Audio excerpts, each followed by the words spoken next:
And we're live. Welcome to this one-shot of Hollow Earth Expedition.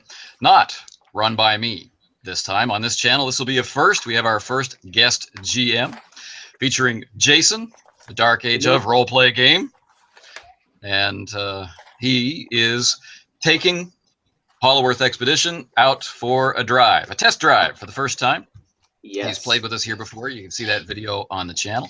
We also have Mike from Teff's Tavern, and we have some other guy who looks a little bit familiar.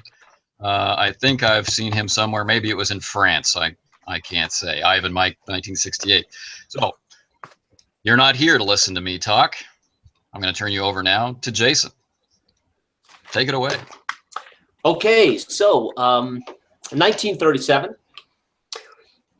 Our heroes are former World War I survivors, I guess is the best way to put it. We have, and we are going to start with the narration from our doctor, narrating where he's at and what he's doing is how we're going to start. And then we're going to go from there to the other heroes as we start this thing, right? So let's just get going. Let's just hit it. Okay. So Dr. Bertram Hollister, MD, is mid-40s. He's chief surgeon at a prominent hospital in Long Beach. He's enjoying a nice cup of tea after a long day of surgery.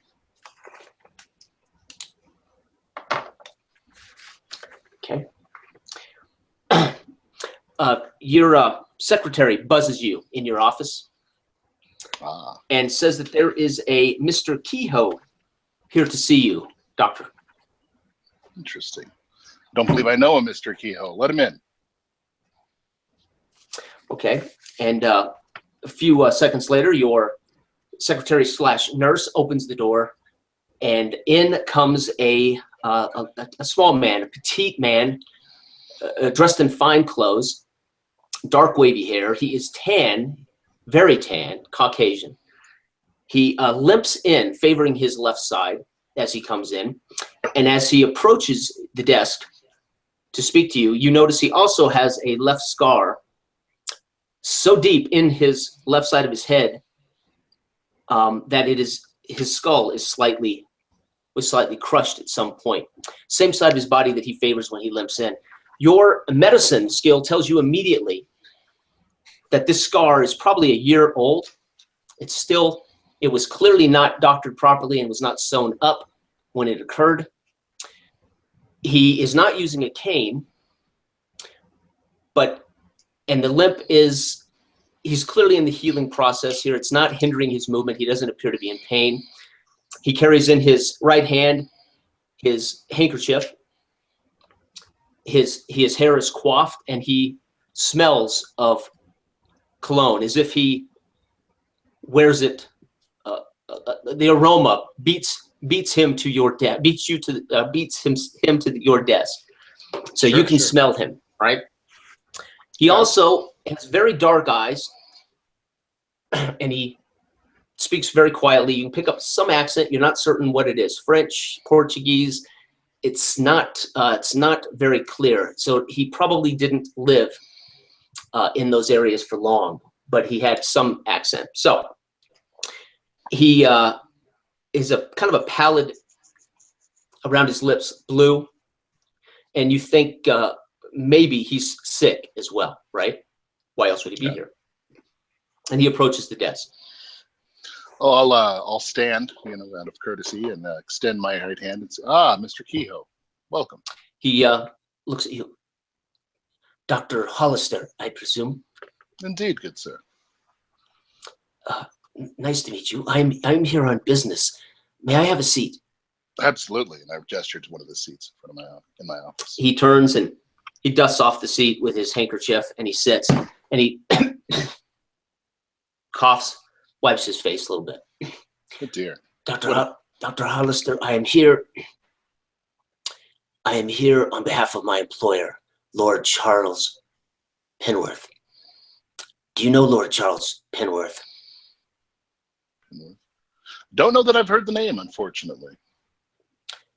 Well, he knows you. More importantly, he knows your friends of yours, Mr. Bruce Mulligan and James Coburn, also known as Midnight. As he coughs, you see just a little bit of pink sputum on his napkin. And again, your medicine skill tells you he's probably got tuberculosis, and it's fairly advanced. Wonderful. And he wipes the sweat from his brow. Well, Midnight and Mulligan, I haven't spoken to them in years, certainly. Oh, do you know where to find them, I hope? Well, I'm sure I could track them down. Oh, what seems to be going on? Lord Penworth, we have a problem. He wants to contract you and your friends. He is willing to pay £15,000 when you reach the site, and another £15,000 upon completion of the job. The job. We have a problem with man-eaters. Lord Penworth owns a diamond mine in the Congo, and the miners have stopped going to work because of man-eaters. Really? Animals, vicious beasts? Beasts beyond your wildest imaginings. Really? Much for a doctor to learn. But excuse me, I am not. This sea air has not done me much good. If you are willing to accept the contract and collect your friends who accept, then please send a cable to Mozambique, Pier 6, in care of Joseph Kehoe. I will be your guide from that point into the Congo, to the site. I want to offer him a quick glass of water for his trouble. Thank you. Thank you very much. Like that. Oh, thank you. That helps. This Long Beach, California. Do you think you'll be interested in the contract? Well, absolutely. I mean, that the scientific implications alone are intriguing, and I haven't spoken to Midnight and Mulligan in so long that that'll be a treat unto itself. So let me see what I can throw together, and I'll send you a line. Good. When I receive the cable, I will expect you in roughly 5 weeks from that date to meet me in Mozambique. Certainly. And then I will take you to the site. Wonderful. All right, Anthony, if you want to narrate his journey. Where is the doctor's office? Long Beach, California. Long Beach, California. Oh, you have an excellent journey ahead of you, sir. This is 1937. Traveling from Long Beach, California will entail several days aboard a train, crossing some majestic scenery across fantastic United States of America. Of course, the desolation still remaining of the Dust Bowl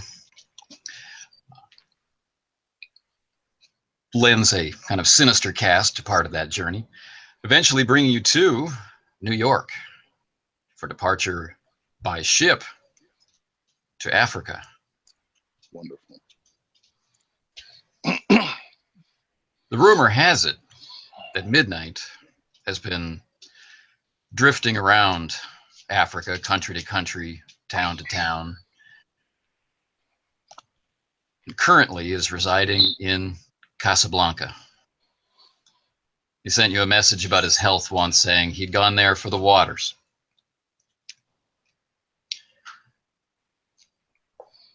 The journey to Casablanca by ship.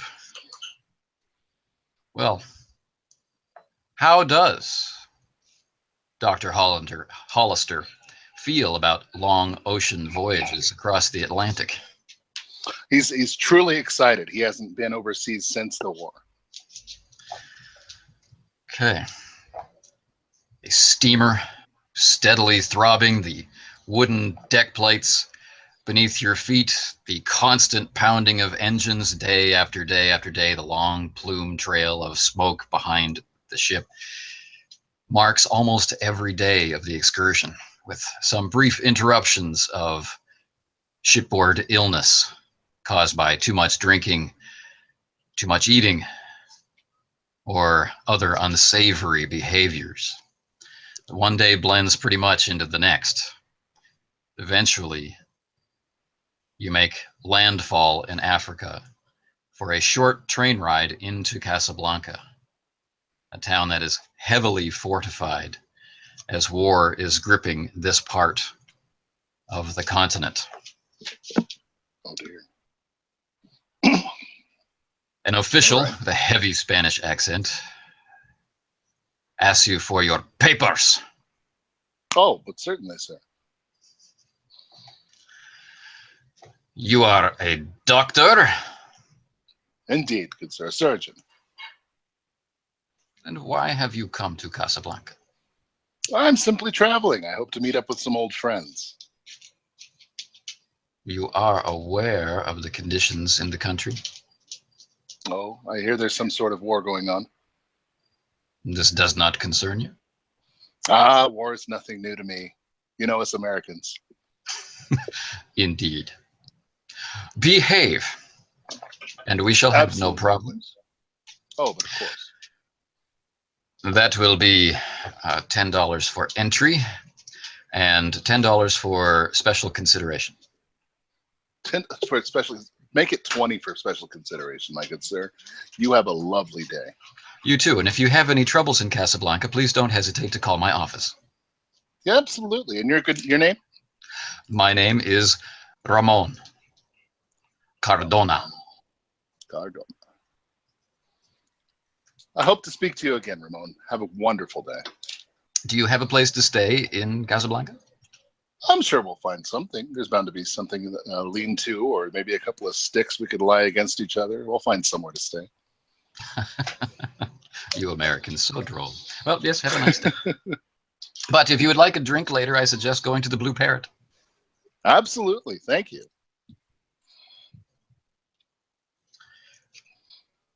The Blue Parrot is exactly the sort of place you'd expect to find midnight. Coburn is known to go to places which have unsavory ties to greedy government officials, people who will hire mercenaries, not ask questions, that sort of thing. Sure. It may be a place to start. Yeah. We'll go ahead and head there. An immense man with a fez welcomes you. He has the grace of a ballerina and the size of two linebackers stacked together. He welcomes you to the Blue Parrot and asks you your business. Ah, yes, my fine man. I'm looking for a Mr. Coburn. Mr. Mr. Coburn. Tall man, Indeed. thin, Indeed. Oh, yes. not very friendly. To certain people, probably could be construed that way, certainly. Oh, you are a friend. I see. How curious to meet a friend of midnight. Indeed. If you would like more amiable drinking company, please talk to anyone else at any other table. But at the back, you will find him engaged in a game of chance. I believe tonight they're throwing knives at young women for some reason. Cigarettes and all of that. You know, absolutely. Got to keep the evenings interesting. Apparently, tip my I'll hat stay to here him and then. watch for the police. You go into the back. Have a lovely evening. Tip my hat to him and continue in. I'd like to see if there's a way to approach without midnight seeing me coming. This is a very dark bar with very low ceilings and draperies, right? Lots of tables to navigate. There is, believe it or not, a Blue Parrot. It seems to be immobile, however. Oh. Perhaps rigor Right. set in. In the back, you can distantly hear cheering, and there's a small room with a drapery behind one end of the bar, and people are obviously wagering, passing money, and a female voice is saying, "You can get it closer than that." Is there any betting going on? There's definitely, you were shocked to discover, betting going on. Okay. And two knife throwers are standing. There's a brave young woman, very, very aggressive looking face with a half of a cigarette sticking out of her mouth, standing against the wall with her head turned. And the knife throwers are seeing how close they can get without going over. Nice. Is Midnight throwing, or is he? He's just finished the throw. And it's Okay. now the other gentleman's turn, and so you've got a profile to Midnight who's long and lean, wearing denim and travel leathers and the knives that you are used to seeing in his off hours, and a mean-looking pistol on his hip. Sure. Okay. Well, I'll walk up to wherever the bets are being placed, and I'll speak a little too loudly. 100 on Midnight. Head snaps around. Eyes widen, big smile, and the mouthed words, "Bet more." To hell with it. Make it 2. And there, we will turn it over to Jason. I just got us mugged, so you better make this work. Just got us mugged. Yes. Okay. So, do you want to talk to your friend, negotiate? Oh no! I want to let him make his throw. Let him Okay. finish his match. All right. That would be for you, sir, with your throw. Relatively average difficulty.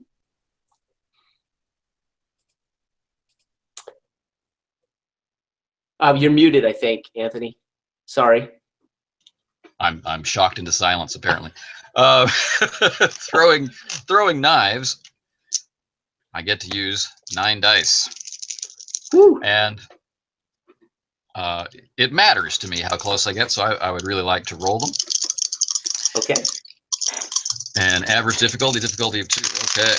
I Yes. get 5, so 3 successes over the difficulty.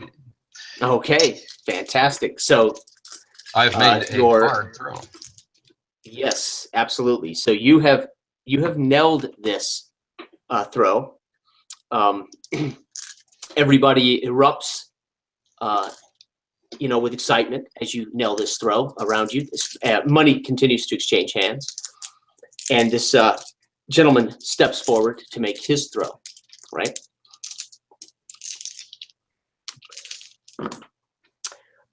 Ooh. Oh, and clearly misses the mark. Uh-oh. In what direction? You, it hits the young woman in the shoulder, and she screams out, and everybody, ooh, ah, even greater applause for that. Right. Maybe this isn't my kind of bar. And again, money exchanges hands. I think I'll have to give most of it to the young lady. I think we're gonna have to pay someone. Yeah. Well, there's a doctor in the house, so.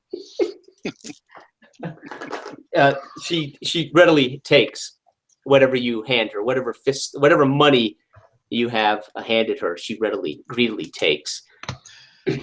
I'll give her 2/3 of the winnings. She did all the work.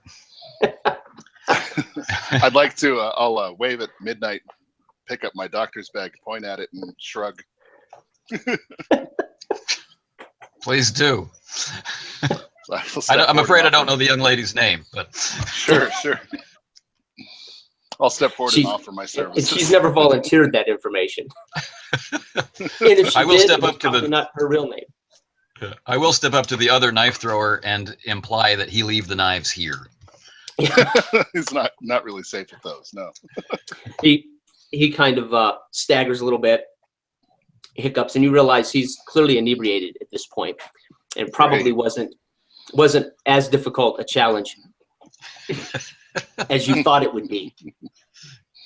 Oh well, life is hard.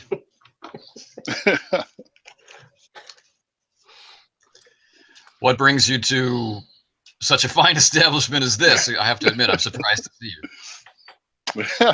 Well, that's not exactly what I was hoping to see. I'm just thrilled you didn't nail her. But You should have been here earlier. Apparently. I've been tapped to specifically track you and Mulligan down.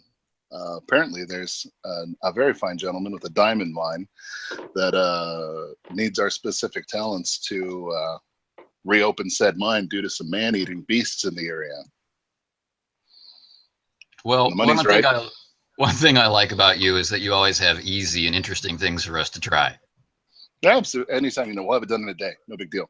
I think the last time we were together, it was World War I. It's been a day. It's been a day or three, indeed. Midnight already thinks there's going to be a World War II. That's why he calls it World War I. Since the big one. Since the big one. Right. So, you want Mulligan? Oh, I'm sure if we can find him. Last I heard, he was out in some godforsaken wilderness. Or he's turning someplace civilized into a godforsaken wilderness. That's the one. All right. I've heard a few rumors. Well, yeah, certainly. All right. Well, let's go back to my room so you can rest and clean up, and we can head out tomorrow. After attending to the poor wounded woman, I'd like to make sure I do collect my winnings. Yes, you do. They hand you your fair share of the winnings, and by the time you look for this woman, she is gone. She's not in this room. Do you want to search around the bar? Yeah, sure. I'll look. Okay. First, do no harm, right? Yeah. So as you make your way through the Blue Parrot into the next room, you see she is comfortably seated on the lap of a gentleman at the far end of the bar. And you also notice another Blue Parrot that appears to not be moving much. So this Blue Parrot bar, as you look around, you realize there's multiple Blue Parrots around this bar. Somebody has been collecting Blue Parrots, and none of them appear to be functioning on the level of alive. Right. And you see then. he's on the lap of a large man. He looks like he might be a sailor or a dock worker. He's a laborer. He appears to be enjoying her company. She doesn't seem to be much worse for wear with her wound. Okay. Well, she's okay. I'm okay. Let's head back to your room. Okay. They build them tough here. All right, let's go. Really? I don't expect much, like furniture or anything. She's got to earn her keep. Damn. All right. So you're going to rest in rooms, and we will then hand it over to Ivan, or unless you two want to talk about old times. I know. Fair. Yeah, we'll carry that on once we get everyone together. Okay. We don't need to Sounds talk good. about mustard gas just yet. Yeah. Just not It's, quite. I'm not That's a not nearly drunk enough for that. that's a style point for both of you. Fantastic. Thank you. Thank you. It's a good thing you don't hand out style points to the GM.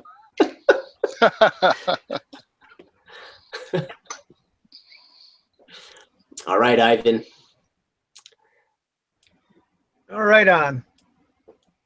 So pretty much at this point, all that Midnight knows, when last he heard, was that that Bruce Mulligan was in Cairo, somewhere in Egypt, but last time he heard it was Cairo, and the information he got was he was working for some guy named Hadassah as a basket weaver, or maybe that's his cover, weaving baskets, weaving ropes, and the only other thing he knows is something about you ask for the musician, And this makes no sense to him at all, because if one thing you knew about Bruce is he couldn't carry a tune. He had a harmonica. He played it twice. The guys, stomped it. One of the biggest guys in the company got rid of it because he just no musical ability whatsoever. So, at this point, you're able to leave and travel along the Mediterranean, sometimes on little dinky ships for a little while, and then they have to go to port. You're traveling across the land a little bit, get on another dinky ship. You can't seem for the life of you to get passage on a boat just directly from Casablanca to Cairo. Seems like it would be easy. You look at a map, it should work. Not working. And it could be that there's just a bunch of unrest in the area. You're really not sure, but it just seems to be a little tough to get passage there. You finally make your way into Egypt. And getting to Cairo is fairly easy. You don't run into quite the same amount of trouble diplomatically that you did in Casablanca. Although you do see a few krauts. Their uniforms are different these days. They have nifty new symbols on them. But these are the same fellas that, or their sons that you dealt with years ago. And some of them are kind of old, so it just brings back warm, fuzzy feelings to you. You feel, makes you feel good. I can say these things. I'm half German, kids. It makes I rub my leg warm, fuzzy feelings. I rub the spot where my wooden leg connects to my knee stump. Itchy trigger finger. Mm-hmm. Oh, that's awesome. That's awesome. Well, I snap and unsnap my belt holster. Yeah, and they don't look particularly friendly. They're not everywhere. Suss around. I mean, Cairo's big, and you look around for a while. You're able to ask some questions about the Hadassah, basket weaving. And it's pretty easy. It's a small place. It's not gigantic, but you finally find where this merchant has a rather large operation when it comes right down to it. People weaving baskets, but nobody seems to really match Bruce's description. You're not seeing any Australian guys. See a lot of guys in the turbans, the familiar Egyptian garb, the long one-piece tunics. And so far, you're standing there. You're really not really sure where the hell this guy is. Well, let's go. Exactly. Yeah.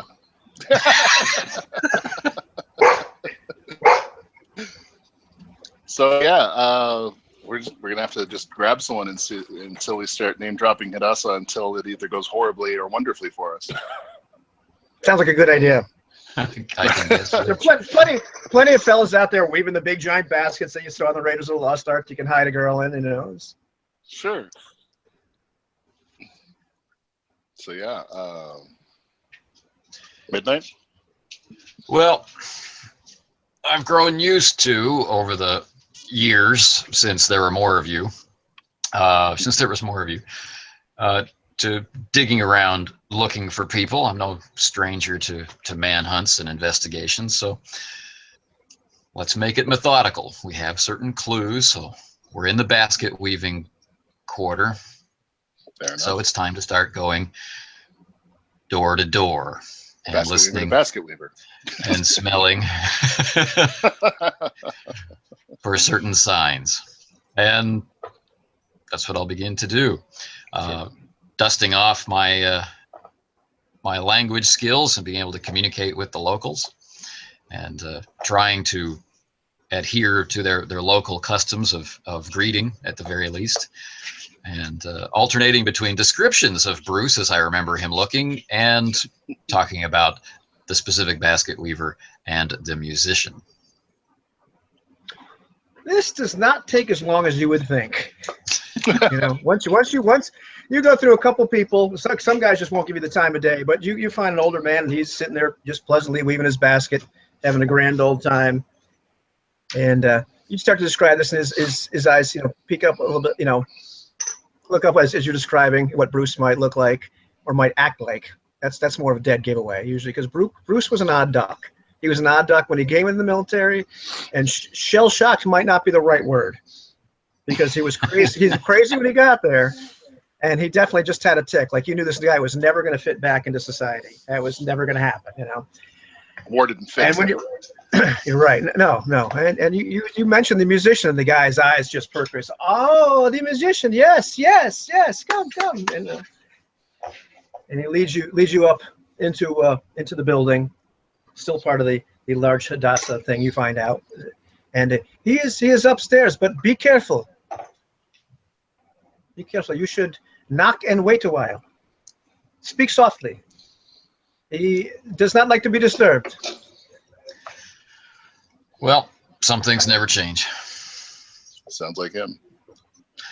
So like several steps down the stairs, I'll stretch as long as I can, as far away from the door as I can, knocking toward the bottom, knock, knock, knock, and then step back. Now, the oddest thing happens.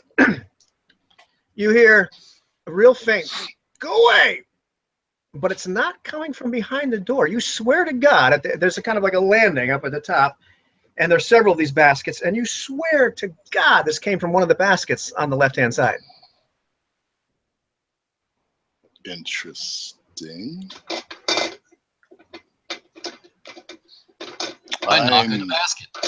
Yeah. What was that? I missed Gonna that. knock on the basket.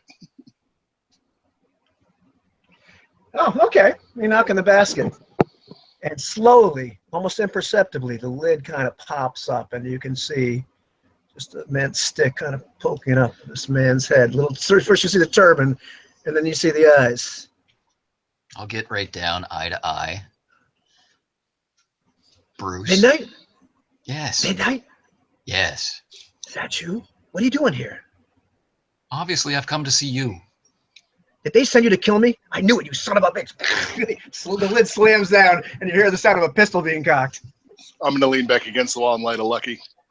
It won't take me alive. But you just hear this from the basket. There's no emotion.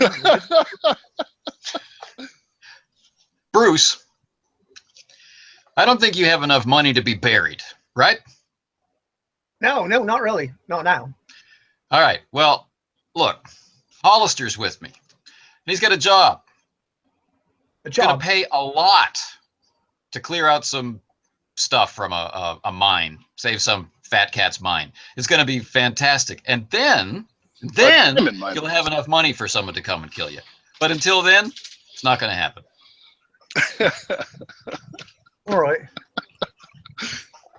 Not gonna. All right. So the lead slowly passes. You're on the level. Always was, always will be. Have I ever lied to you, Bruce? Well, since that one time. Yeah, you lie to me. Oh, he didn't find it. Never mind. I didn't say anything. So finally, reluctantly, he gets out. So what kind of money are we talking? $3,000. Dollars, American dollars. Absolutely. British pounds at that. Crikey. All right. Let me I get have me no stuff. idea. Is the pound stronger than the dollar in the 30s? Yeah. Yes, it Okay, is. cool. Forgive me. British pounds, huh? So finally, he comes out. He's dressed completely like a local with a turban, just not very well. Just completely, just looks, but a week and a half worth of beard growth. Just looks absolutely as more bananas and more wild eyes than you remember. You look fantastic. I've never been. Yeah, thanks. You look pretty good yourself, mate. Thanks. Runs back. With your hair. Yeah, I mean it's just great, Thanks. You like it? So let me give me stuff. Yeah. Let me give me stuff. I suppose I should give him my 2 weeks, but nah, it's all right. He runs back in. He comes out. Doesn't take him very long, and he comes out with a what looks like a large violin case, a trombone case, and a French horn case, and that's about it. I have the strangest feeling we're not going to be going through customs. Well, why start a new trend? Certainly. So I suppose that it'll probably fall on me then to go find us some sort of cargo vessel. And I've got a wire to make. A wire. Oh, I got some wire. I have to contact our employer. Oh, Oh, all right. Well, let's go. Grab my notes. I didn't bring them outside with me because I'm brilliant. It's a walk and talk video. Yes. Now, before you go on the street, he completely wraps up his head, so there's just the eye slits.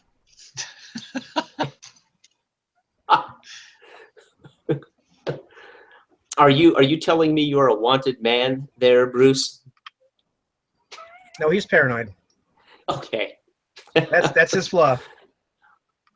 That's a style point. Nice. It's the I good think, kind of paranoid. Okay. I think John Malkovich in Red. That's really kind of what I'm going for here. Perfect. Okay, so we're gonna have a little travel montage, right? So, so we see you guys around and about Cairo. Maybe our paranoid friend Bruce, maybe not, helping introduce you to individuals as you collect your gear, as you do your shopping, as you secure the cargo ship, as of course these are a nice cinematic montage through the streets of Cairo. You're laughing, you're hugging. The paranoid Bruce is maybe staying a few steps away.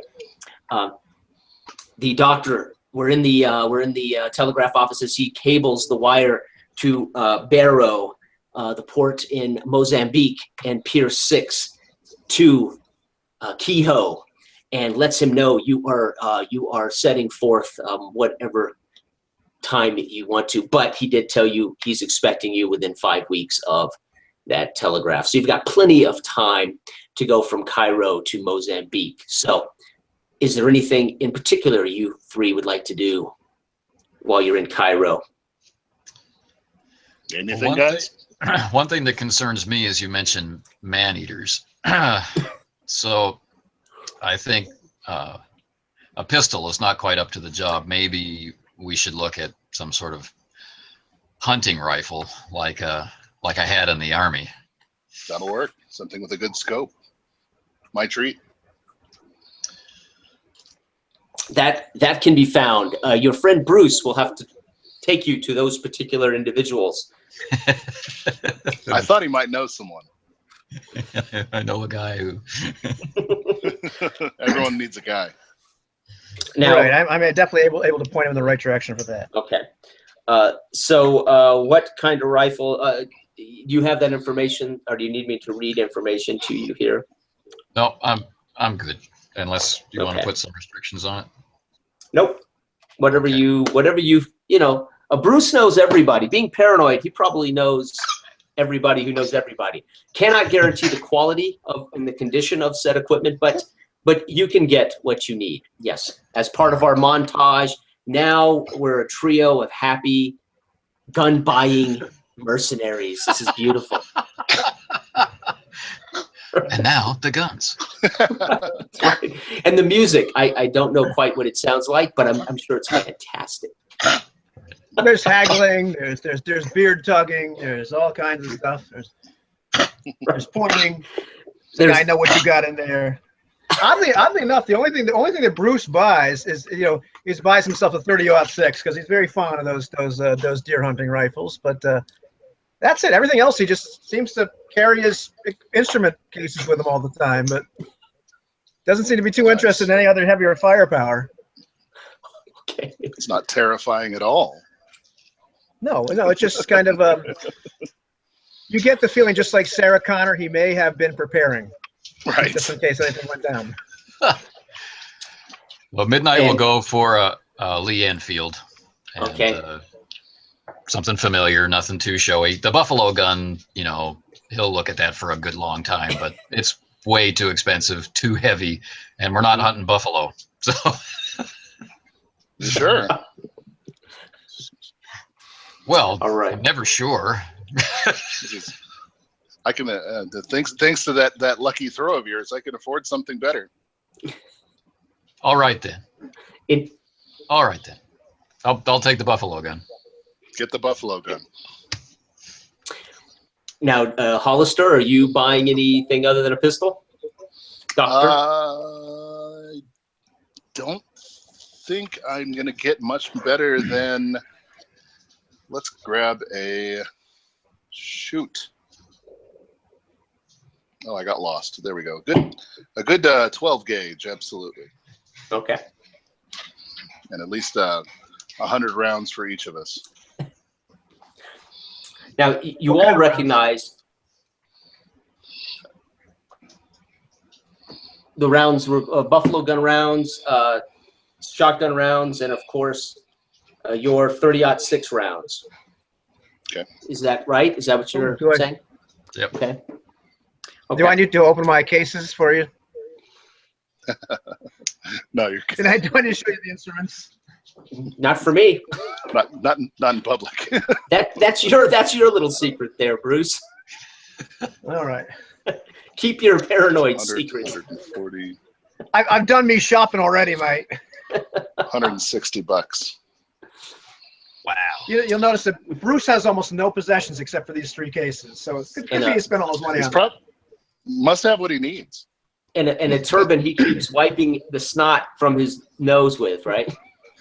Yeah, pretty much. You do know, as you are all veterans of the great one, the big one, the war to end all wars, and you know weapons and you understand the quality. These are dirty, these are in poor condition, but you're going to have a long voyage. You'll have a chance to clean them thoroughly and make sure they're in working order. You might even get on this wonderful Love Boat tour down the coast, down the wonderful east coast of Africa down to Mozambique. You might even shoot from the decks of this old freighter, this old ship, testing out your weapons. And you're free, of course, to dialogue about the good old days, to share what you've been doing.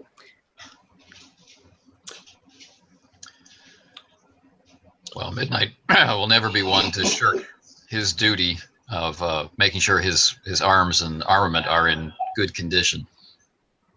And likes to have his gear well kept. I mean, that's one thing you can say about him. He doesn't seem to own much, just this one backpack. It might still be the same pack he carried in the war. And he has a very lean and efficient kit. There's knives in every convenient place for a one-handed thrower. He's not, ambidextrous or anything, but there's lots of knives secreted about his person, but he pays careful, meticulous attention to this buffalo gun, this single shot gun, which is normally in the hands of most people slow to aim, slow to reload. But Midnight has not slowed down as the age has come upon him and can load it twice as fast as the normal individual, and does so again and again and again. Dry fire after dry fire after dry fire, then not wanting to waste the ammunition, shot after shot after shot. And every once in a while saying, you remember when Corporal so-and-so or Sergeant what's his name got sent to go and snipe at this particular German officer? You remember that? Oh, yeah. Oh, yeah. Should have been me. And then go back to shoot. That's the style point. Oh, thanks. Nice.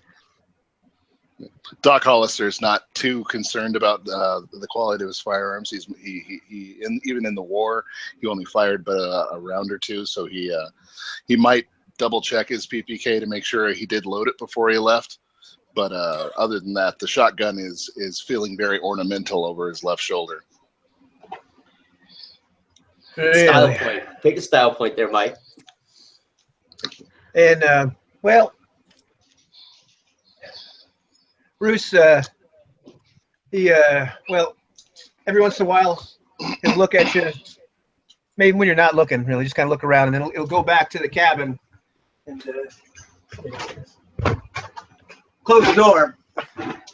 And you'll hear some rummaging around, some crikey, right. And just feel his case is shaking and just crying, and obviously like multiple bullets falling on the ground, and just like, Jesus Christ!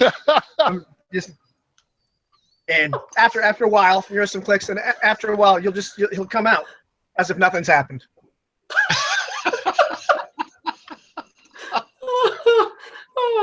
I almost gave you a style point for that.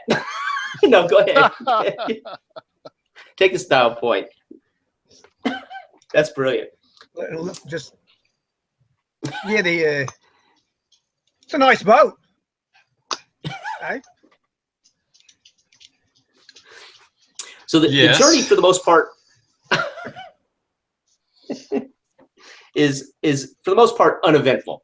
Although the waters on the west coast, along the African coast, there can be a bit dangerous at times, but it was a fairly uneventful voyage. Most of the crew minded their business. There weren't any other travelers on this boat. The doctor did a very good job securing for you a passage on an actual cargo freighter. So for the most part, you were left alone. Because they're hiding in the hold. Right. So as you dock in Barrow, again, we're going to assume that you guys managed to kill roughly 4 or 5 weeks, unless you wanted to get there early for some reason and left early. Entirely up to you. I'm fine. No? On time. Okay. 4 or 5 weeks of steady food is good for me. Yeah. Yeah. Right. Yes. And so you arrive early in the morning on the coast, and they pull into port at Beirut. I don't know if I'm saying that right, so forgive me for those of you who know that city out there. I do not know if I'm pronouncing that right, but and again, as you pull into port and disembark, the captain, of course, approaches the doctor and very quietly says, "If you need any more passage, look me up." And he gives you his personal card that says Vanzato Bahore, captain of the Western Star, right? Perfect. Thank you, good sir. As you pile off this, and of course the crew brings all of your gear. I'm assuming the gear you don't fit on your body. They bring it down off the ship and they set it there on the pier. Again, I don't know whether you have one large crate or whether you have multiple baggage, but they deposit it there on the pier for you. And you notice you were on it's ultimately a small port, small pier, and you realize you're on Pier 6. As you look about, you see individuals working, moving, fishermen, etc. They're unloading cargo from the ship, and nowhere about in the vicinity is Kehoe. Joseph. Wonderful. But it's early. Doesn't look well. It's very early. Yes.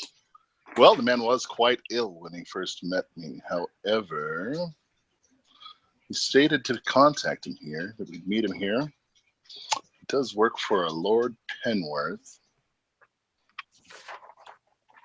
Yeah. So he's just nowhere to be found. Not this early. You can ask around, I suppose. Mm-hmm. Yeah, so we could either ask around or wait till this later today, see if maybe he shows up. But is there any taverns nearby or the such? Sure, you can go to a local tavern not far from here, just down the road. You ask a passing crewman, and he waves. Doesn't understand what you're saying, speaking English, and he talks to you in some foreign tongue, right? And then waves down the street. Drinky. Hand signal. Yeah, he points to another individual that appears to be Caucasian individual not far from you down the road, and he's leaning up against a large truck. Okay, so yeah, we'll make for that gentleman. Okay, so as you walk through the street here, is it just you, or is everybody joining you? I'll stick with them for a while. I might want to wander around the area of the tavern and the docks to get the lay of the land later, but we'll see how this shakes out. Okay, So as you make your way down through the crowd, Doctor, as you approach this gentleman, you realize he's standing there. He's whittling something with a knife. He's dressed in white linens, and he has a cowboy hat. And he looks up, and he puts his items away, and he approaches you, sticking his hand out, big smile. Are you Dr. Hollister? Oh, of course I am, good sir. I put my hand out to shake his. Yes. Kehoe sent me down here. Kehoe wants me to take you to his place, and then from there he will secure passage, and he will take you to the airport. He will fly you into Cairo. I mean, into the Congo, and you will travel from there. So, where are your items? Where's everybody? We'll load those up. And he barks again in a foreign tongue, and 2 or 3 helpers pile out of the back of this truck. It's like an old army truck, and they run down the pier as you point out your luggage, and they collect this stuff up, bring it around, and throw it in the truck. Wonderful.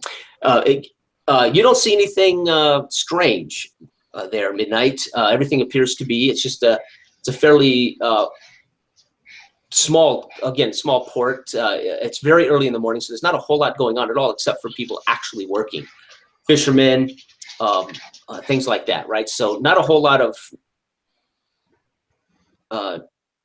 tourists, not a whole lot of individuals that are off. They're all here because they're doing a job. So nothing looks too crazy. You do see the doctor speak to this gentleman, and you do see, of course, them grab up your gear and take it down and pile it in this truck. It's about 3 blocks from where you're standing here, eyeballing the port and the pier and the street. And of course, Bruce, as they approach and start to pick up your gear, how do you feel about that? Well, first of all, none of it's not with me. And second of all, you can't see me. Oh. Right behind one of the firemen there. Bruce was just here. Okay. What about the trombone case is sticking out a little bit. He's not quite that, with it. Managed to get the violin case behind would be with him, and the French horn case. But it's tough to hold 3 instrument cases. It really is. I've tried. It so is. The trombone case is kind of sticking out a little bit. Hi. What's up with you? He's already got a Luger out, just waving it around like a freaking madman. These crew guys stop when they see you waving this gun around. Oh yeah, and they're waving their hands. Oh yeah. I'm on to you. I'm a concert musician. I'm a symphonic musician. You don't touch me instruments, or I'll kill you. Okay, they turn tail and run back toward the truck.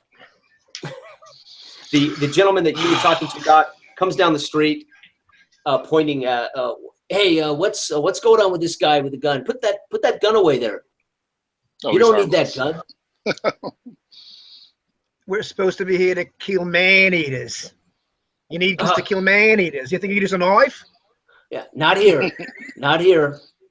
We're going to get you there. That's right. That was great. So, if you'll to help if you'll diffuse the just come with me- tension, I'll ask about like places where we can get fresh food for the journey if we need it. If we're going on expedition or safari or whatever, where's a good place to load up with that, because we aren't traveling with any food yet. So. Right. Well, he waves to you. Follow me. We'll go on down here to the fresh fish market, and he takes you down. And the fresh fish market to them is a table with fish that have been laid out there for who knows how long, right? And there's a gentleman there who's half asleep, and when the American comes up, he kicks his table and rouses this character to his feet, and he straightens his clothes and says, "Yeah, no, fish. You want fish?" And he starts signaling 2, 3, 5. I want fish less than I did when we walked up the street. It doesn't smell. I mean, this has clearly been here. Baking. Not baking. It's night now, but it probably has been here all night long. This morning. Fantastic. Wonderful. The American says, "Well, this right now is about all we have until the fishermen come in and they unload new. This is left over from yesterday's market. I can wait. But Kehoe should have some food too. Oh, I mean, worse. It can't be that bad. You should see what they eat in Egypt. He takes out some money, folded money, and he hands it to this guy. And this guy comes around to the front of the table, and he sticks his arm on the table, and he pulls about 6 of these fish into a basket, and then he hands it to the American truck driver. And he looks at you, Midnight, and says, "I think this will do." And he starts heading back toward his truck with a basket of fish. He seems to have a healthy appetite, that young man. An entire basket of rotten fish all to himself. Good for him. Excellent. I'd advise you, Bruce, not to share with him. I'm really not that interested in going on another long truck ride with you and irritable bowels. I don't think I brought any activated charcoal with me on this adventure either. That was years ago. Years ago. Come on, you're not going to bring that up again, are you? The memory, unlike the scent, is still fresh in my mind. It was a trench. Where was it going to go? The next trench, like we said. They were shooting at me. You get out of the trench to go to the bathroom. It's ridiculous. I'm not going to risk my life for that. I think that was the reason why they were shooting at you. That was me shooting at you. I knew that was you bastard. I knew it. Old friends. So he throws this bucket of fish in the back of the truck, and then he waves to you all. "If you're ready to go," he yells up the pier. "If you're ready to go, Kehoe will be at his place. Who's ready?" There's no time like today. I'm ready. Clunk, clunk. Yep. You can hear the cases clunking because I never let go of these things. Just whack. And again, very sheepishly, a couple of these helpers come over to help you with your luggage there, Bruce, to help put it in the truck. Oh, it's not where I'm just like pointing the violin cases at him and the trombone cases. All right, They back away. They back away. They just hop into the back of the truck and sit watching you, a little terrified of you, Bruce. Yeah, I'm a little terrified if anybody gets that trombone case, for crying out loud. Yeah, careful with that one.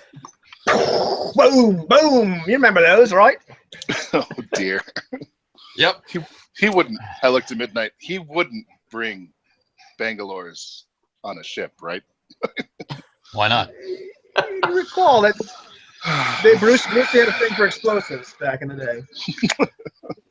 I'll lean up against the trombone case because it's the right height for a pillow. Pull my hat down over my face, and as we drive in the truck, sleep. Okay. And so again, it's right now. It's still rough. It's dark. I mean, it's early morning, and so he bangs you through to town.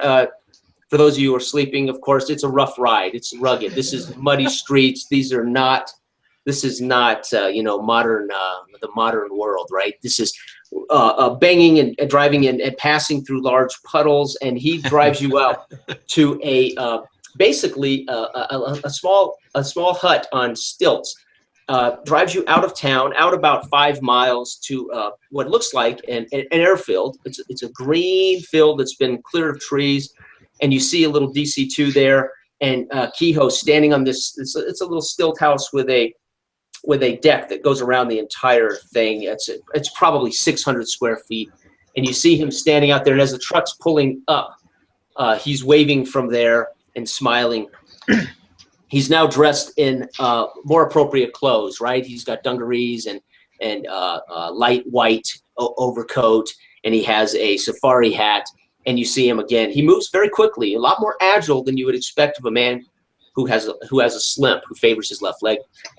It comes down the stairs of that and comes out and meets the truck as it pulls up into the driveway, slides to a halt with dust and everything. Again, a cloud of dust follows the truck up and past. And these guys jump out of the truck and immediately begin to take the luggage and run toward the plane. They're dragging your crates and luggage toward the plane. You're here. You made it. So early. I'm sorry I was not at the pier for you. I had no idea when the ship would get in. We should We should leave though as soon as possible. Do you need anything? Do you need anything? Again, he coughs up with his handkerchief. I want to reach into my bag and give him a small bottle of laudanum. Remind him to tell him to take a spoonful every morning. It should help with that cough. Thank you. Thank you. I will do so. Thank you. All right. At this point, go ahead. Please finish that. No, go ahead. Go right ahead. At this point, Bruce's eyes are like saucers, and he grabs the good doctor and said, "Airplane? You never said anything about no bloody airplane. I am not getting on a bloody airplane." Oh, I forgot about you and airplanes. I am not. This is. What the bloody hell? Midnight, we're going to have to get him drunk again. No, it's okay. It's okay. You won't remember a thing. It's okay. Dr. Hollister, who are you? Who are your friends? Is this Mr. Who the hell Mulligan? are you? I am your, for the lack of a better term, I am your employer and your guide. As he wipes his mouth. Yeah, my God, I'm you, good sir. old terra firma, right here on the ground. We're not I'll going step up in there. and introduce. Yes, Kehoe. This is my good friend Mulligan, and of course the ever-present Mr. Midnight. He puts his hanky in his other hand and reaches out to shake your hand, Midnight. Again, he's about 5'5", so again you're looking down at this a petite little man who has a unbelievable wound on the left side of his face. It's pretty grotesque to look at, although it is healed. And he reaches out to shake your hand. Quite curious how he got that, but I won't ask. It's very nice to make your acquaintance. It's always nice to meet someone who's not afraid to fly. Right? Oh, never fear. I am a very good pilot. I am a very good driver. That is what I'm employed to do for Lord Penworth. Never fear. And it's a short plane ride. It is a short plane ride. Just a little one, yeah. You're flying the plane? He's flying the plane. He's gonna freaking die any minute now. You hear him cough like that? We're gonna go down a freaking boom of flames. Never fear. Never. Bruce. Never fear. Bruce. How many times have I gotten you killed? 5. Well, but you stood back up, didn't you? 4 of them. See? You're gonna be all right. Kehoe comes up close to you, Doctor, and sticks his head very close to your chest and says, do you have some Valium or some tranquilizers for your friend? I was just about to miss it. I just raise a hand and nod to him. He might need some. Yes, so how about some drinks for the flight? Yes. Up the stairs in my little bungalow there, you will find. Bruce, drink this. It's good for you. Bit of the hair of the dog that bit you. It's not that Egyptian beer, is it? Oh, good God, no. I believe that was called water. Yeah, with sand.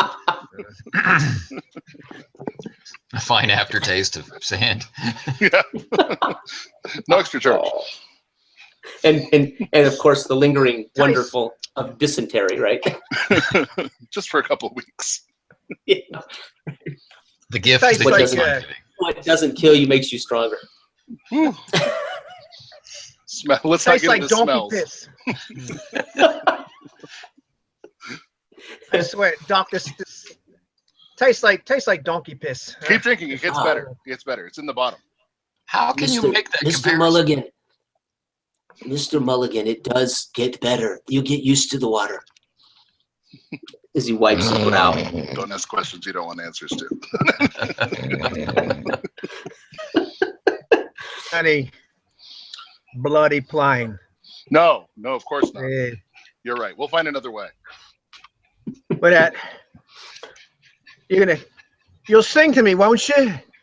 No. I start to hum a tune. It was in June. All right, as Bruce doesn't quite fall asleep, but drifts off into a joyful, calm state. The two helpers come back and speak to Keogh. Keogh speaks fluently the language, and they tell him the plane is loaded. He turns to you and says, "We can leave whenever you are ready. The plane is loaded. I suggest we get where we're going before dark, and then we need to travel to the site by truck, and that we should get there by nightfall.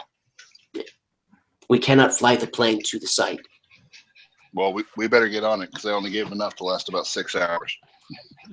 Ah, perfect. So as you pile, I'm assuming you're ready to go, pile aboard this plane. Absolutely. Kehoe lights it up, and of course he invites someone to sit. This is a DC-2, by the way, the older DC-2. He invites someone to sit beside him if they want to, anybody who's willing. And then, of course, there are row seats. This is converted, so it's partial cargo, partial row seats. So clearly, and on the side as you approach, by the way, you see a as you climb up and aboard, you notice on the side of the plane it says there is a crest, and it says Penworth Inc. But in the middle of that crest is a dagger with swastika. It is. Everybody make an actual intelligence check for me on this. Okay. So that's intelligence doubled. 3, please. Of 3, yes. Just straight. So you doubled, yes. Forgive me. This is my first roll ever in Ubiquity. I just roll. Right. that So you many will need dice. to. So you roll double the intelligence number. So 4, you would roll. I don't know what yours is. I've got it right here. 3. So you, sir, would roll 6 dice and look for 3 even numbers or more, right? I got 3. 5. Okay. So Midnight, you recognize this. What did you get, Mike? 3. Doctor? 3. Okay. And Bruce, you would have been at a negative. So, but Bruce, you eyeballed it, but you can't really speak. You're drooling. Of course, you see it, and you've recognized it, but you can't really speak about it, right? But Midnight, Midnight, and Dr. Hollis, you recognize immediately this is the Thule symbol, the symbol of the Thule Society, which is an elite organization. And are tied to the Nazis. As you approach and climb into this plane. So now, Wonderful. yeah. And Kehoe coughs a little bit. But, yeah, I'm sorry. I have Go ahead. thoughts in my head.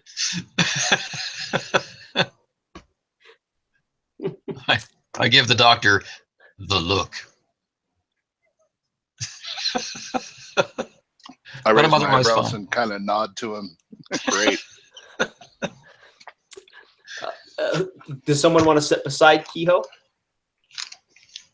Yeah, I will. I thought that was Okay. And then the doctor will have to make sure Bruce doesn't choke on his own tongue, right? Exactly. I'm not sure how much I poured in there. Keep an eye on Bruce. His own tongue is out to get him.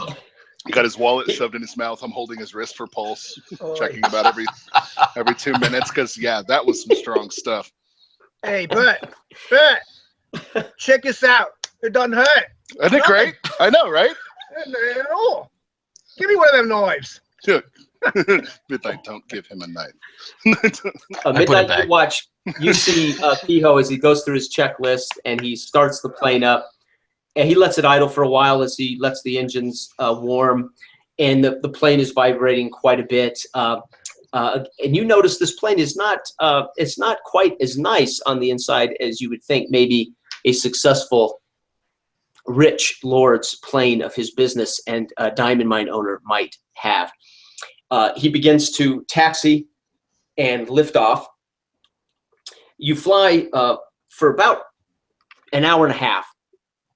And then he points out where you're going to land. And again, he circles around, and now you are in Congo. It's much denser jungle here. You went kind of from a coastal, a little bit deserty coastal to very thick jungle. But he points out where they have cleared forest, and he points out a landing strip, and he yells back over the motors, best he can for a tiny, sick man.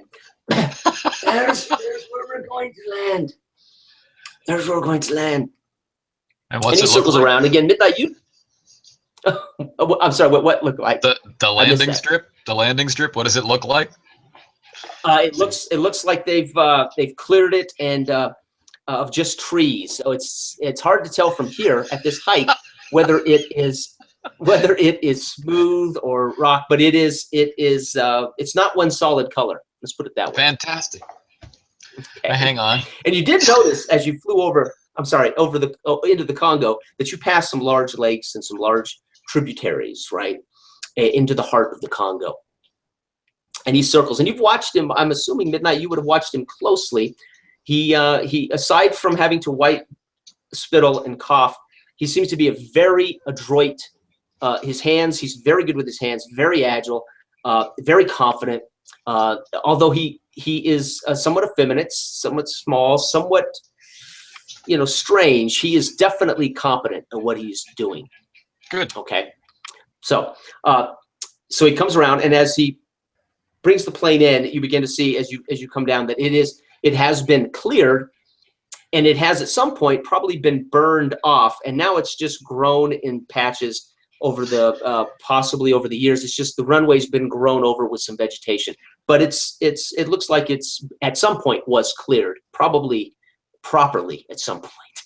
So he pilots the plane in nice and easy.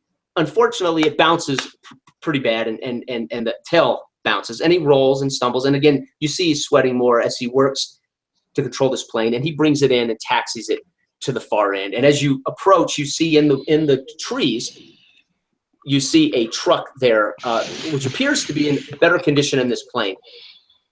And he says to you as he taxis to a stop, he says, "And there is our truck. If we pack up and get started quickly, we will get to the site by nightfall." I want to give Bruce an adrenaline shot. Okay. Okay, Bruce. Just a little one. Well, just to bring him out of it. Well, the doctor's tending to Bruce, and he's going through the post-flight checklist, shutting the plane down. I'll ask Kehoe quietly, but directly. How long has the mine been facing these troubles?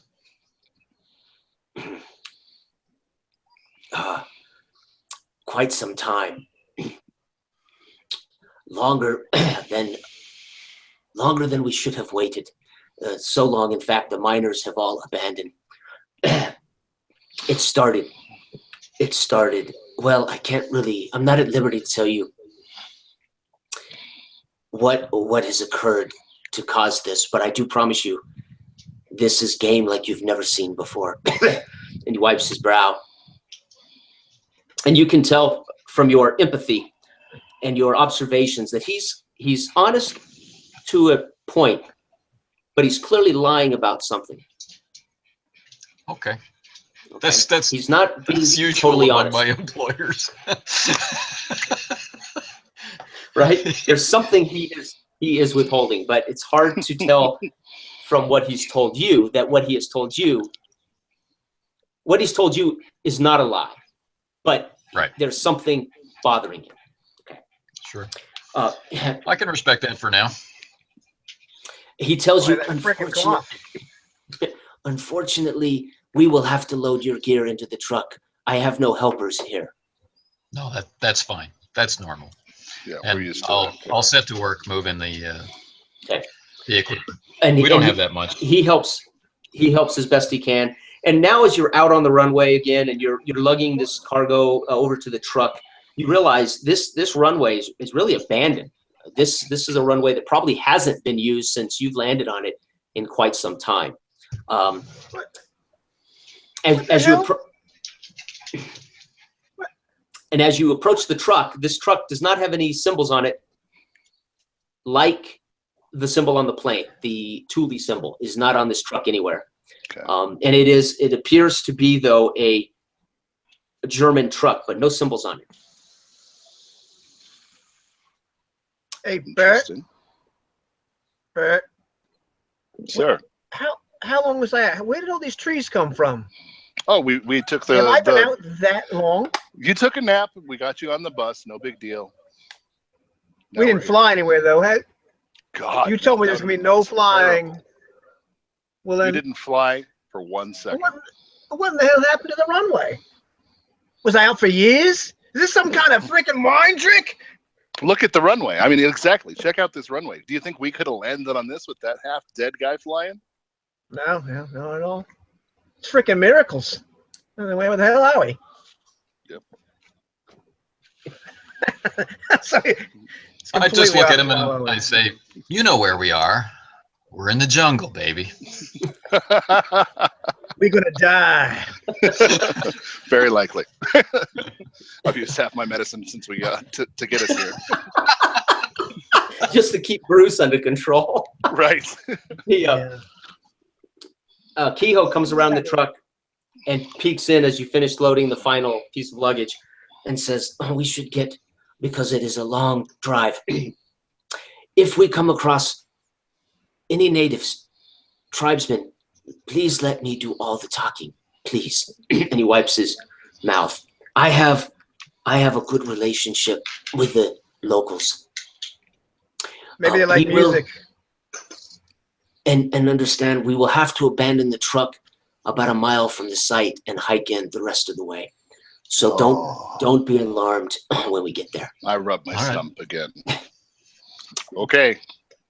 So everybody piles into the truck. Of course, the 3 of you could fit, the driver and 2 of you could fit in the front. Of course, one of you is going to have to ride in the back, probably, right? Unless you hang out want to in the sit on the laps. Okay. So the doctor and Bruce pile in up with Kehoe, and he starts his truck up. Takes a second, grinds the motor a couple of times, gets it started. You sure you don't want me to drive, Kehoe? I am a better pilot than I am a driver, but I can get us there. Okay. And he fights. You watch him fight and fight and fight to get this thing into gear, and then it lurches a few times, almost dies, and then it jumps and gets going. And of course, you're in the back midnight, and you're feeling this truck lurching around. So the doctor reaches over and smacks us into first. Yeah. And the truck is up and running. Thank you, doctor. Of course. And you're again. This is really hardly a road at all. There's overgrowth. It at some point had been used. It's clearly been left unattended for a long time. But you fight your way through. If you've ever seen the film The Sorcerer, which is a brilliant old film. Anyway, so I don't know if you have, but it's great. Anyway, whoops, I slipped out with a pop culture reference. Okay. He drives you through this jungle and mud, and you come to small rivers you have to ford. And more than once, he stops to talk to tribes who stop him at these areas. And he gets out. Kehoe will climb out, and you'll see him go talk. And then he will give them money, and then he'll climb back into the truck, and then he'll drive off into the farther. And at one point, it starts getting dark. This takes about an 8 hour, not 8 hours, about 6 hour trip, because you have to go between 15 and 20 miles an hour for the most part. Rugged, dirty, muddy. At some points, you doze off and of course, wake when you're jolted about. Kehoe appears to be, although sick, appears to have the stamina of a giant. Right? and he navigates you to a large. I see him just bouncing around this cabin, little sickly man. I've taken one of the cargo nets and strung it up in the back to make a hammock. So I'm just swaying in the back. Perfect. You're just riding it out. Style point. Oh, thanks.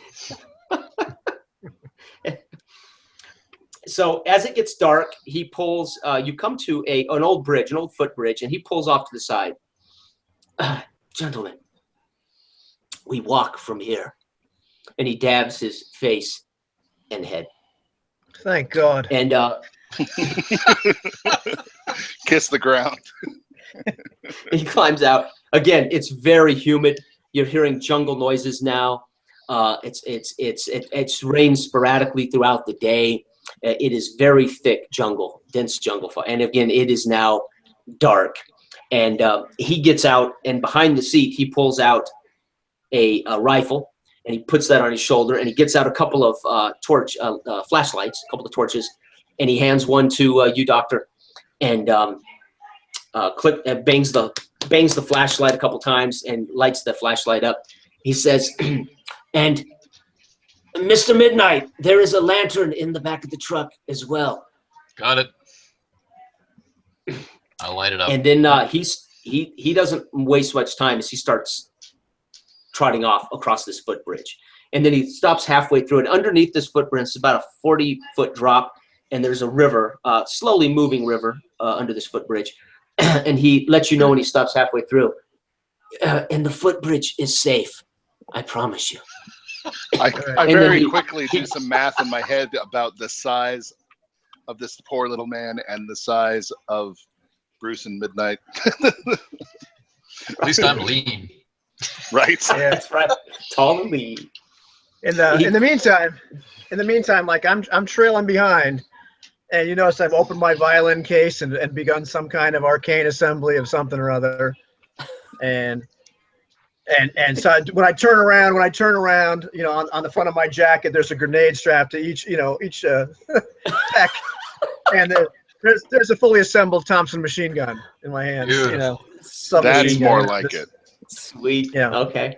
I'll chamber around in the buffalo you gun. see, you see for the first time a smile on Bruce's lips, in a long time.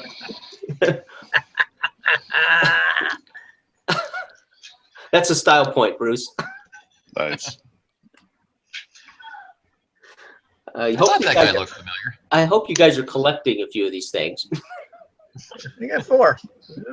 As we go across the bridge, I'm nervously loading shotgun shells into this rusted pile of junk, and kind of dragging my wooden leg as we go across, because this is precarious at best.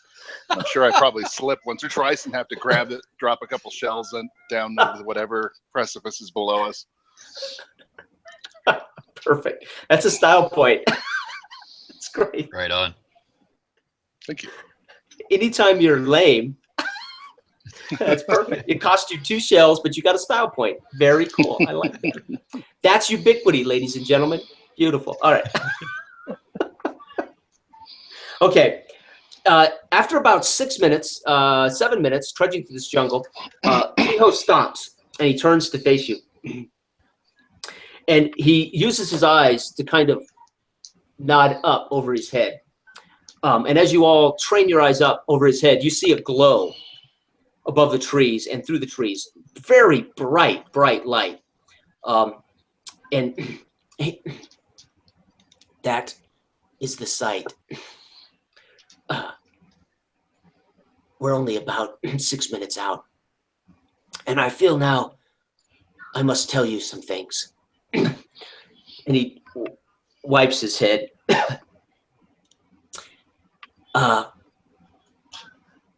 There is no Lord Penworth. Please forgive me. Please forgive me. I am a dying man, as you might have guessed. We are headed to a Thule Nazi camp.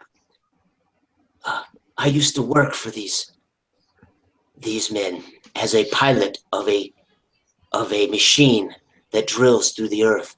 A machine. The commander of this camp has a map that I believe will take me to a fountain of youth to save my life. You will still get paid. But unfortunately, we may have to take what we want. Well, if we're going to kill some Nazis, I mean, let's kill some Nazis. Yeah, I'd do that part for free. But I was kind of hoping Bruce would be the only crazy guy in the group. We brought you, didn't we, Midnight? Thank you for understanding. There are diamonds. I promise you that. And some game. and the chance to kill Nazis.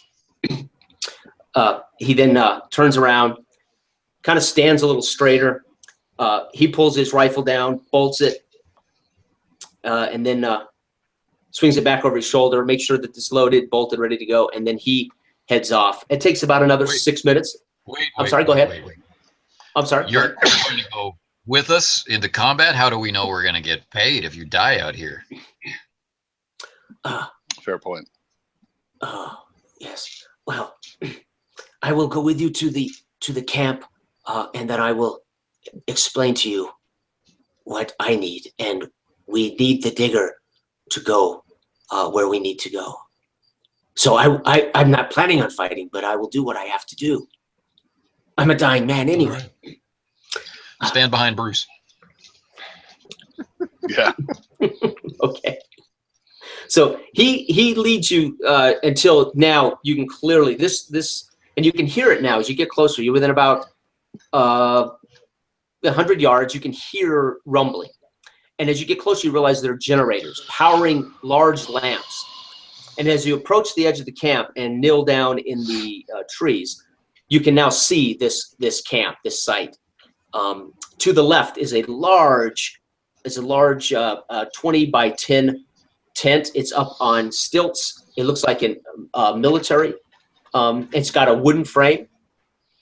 And Kehoe tells you that is the commander's tent. That is where you will find the diamonds, and that is where you will find the map that I need.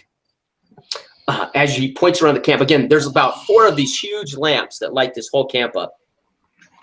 Generators are powering it, and he tells you the digger, and he points to this machine. It looks like a giant tank, and on the front of it has a drill. It looks like a giant drill bit, and he says that was my job. I used to pilot that device for the Thule. I am not Thule, but I am trained to pilot that device, and that is what we need to go where I need to go. As you pan around the camp now, you see, again, the large headquarters up on like a wooden frame, up on stilts. It's off the ground. You also see 3 other smaller tents. These are traditional, and these are on the north side of the camp. There are 2 tents. To the right of you is 2 tents, right? These are personnel tents. Again, the place is lit up, and it's noisy with these generators going, and it is bright. So you can see very well. You see a guard, and you see a guard in a uniform. It looks like a modern Nazi uniform. However, you realize, again, the emblem on his shoulder is not of a Nazi swastika, but it is of this dagger and swastika emblem. Again, Thule, for those of you who passed that perception check. You also see in the center of right in front of the headquarters is a table, and there's a gentleman there eating. He's shoveling, looks like beans into his mouth. You see next to the digger, 2 men down in jumpsuits, white jumpsuits. They are down working on the actual digger, and standing over them with a flashlight, because this area is not lit as well. He is pointing the flashlight for these 2 kneeling men in jumpsuits, and they're working. And there's another guard flashing a light over their shoulders. Probably 15 yards from you, 45 feet, you see 2 large stacks of crates, and leaning, facing you, head down, you can see a cigarette glow, and then as he puffs on it, another gentleman with his hat down. He is basically, looks like he's tucked behind these crates having a smoke. So that should count for you 4 Nazis, 2 men in jumpsuits, 4 tents, excuse me. The two tents to your right, about 60 feet away, right? A table in the middle. There's another collection of crates not far from the table. East or to your left is the large tent. And then again, we have posted at every 4 corners of this is large lights that are flooding the compound. Right. Any questions at all? I'm doing again, theater of the mind. I'm doing the best I can here to describe where you're at. By the way, the digger is beyond the 2 tents to your right, and it's about 90 feet away. There is also a truck parked behind that, facing out of the camp. Down it looks like an old road. Any idea where the generators are? Yeah, one. As a matter of fact, that next to the gentleman smoking, probably 10 feet from him toward you, is one of the generators. The other one, it sounds, Kehoe answers that for you. Tells you it's on the very far side of the camp, behind those 2 far personnel tents, is the other generator.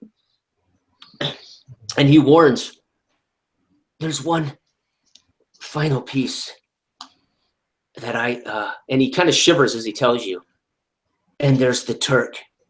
And he kind of looks down and he touches his wound with his head. The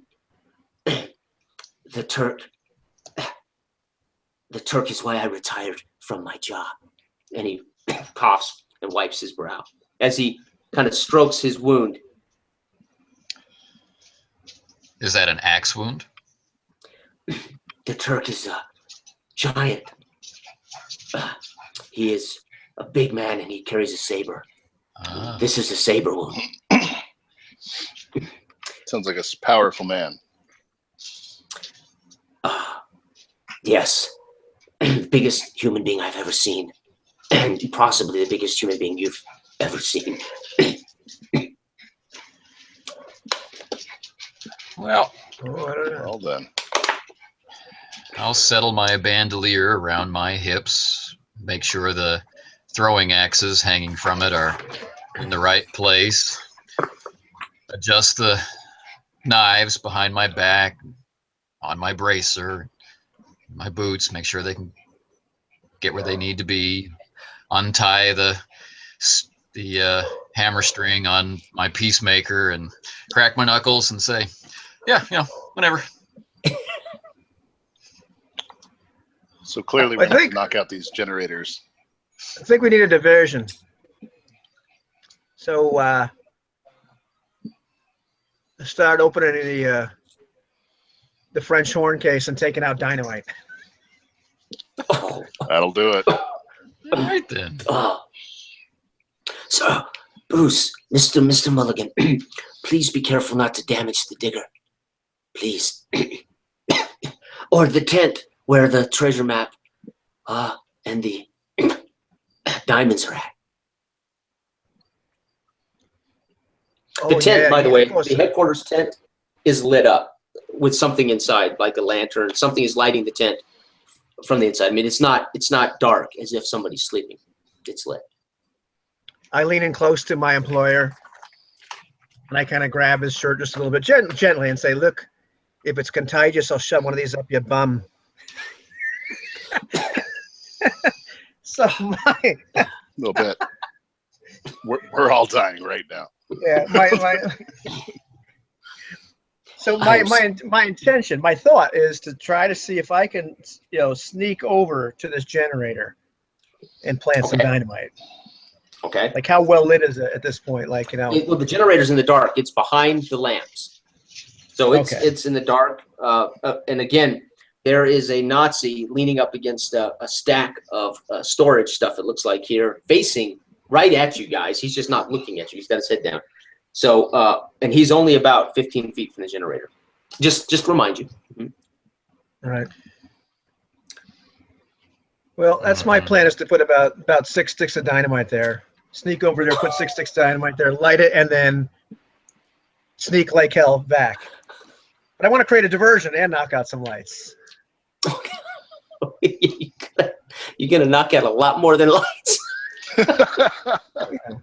Poor guy's just having a smoke. Okay, so let's make a everybody else tell me kind of what they want to do before we do all of this. Let's coordinate this, please.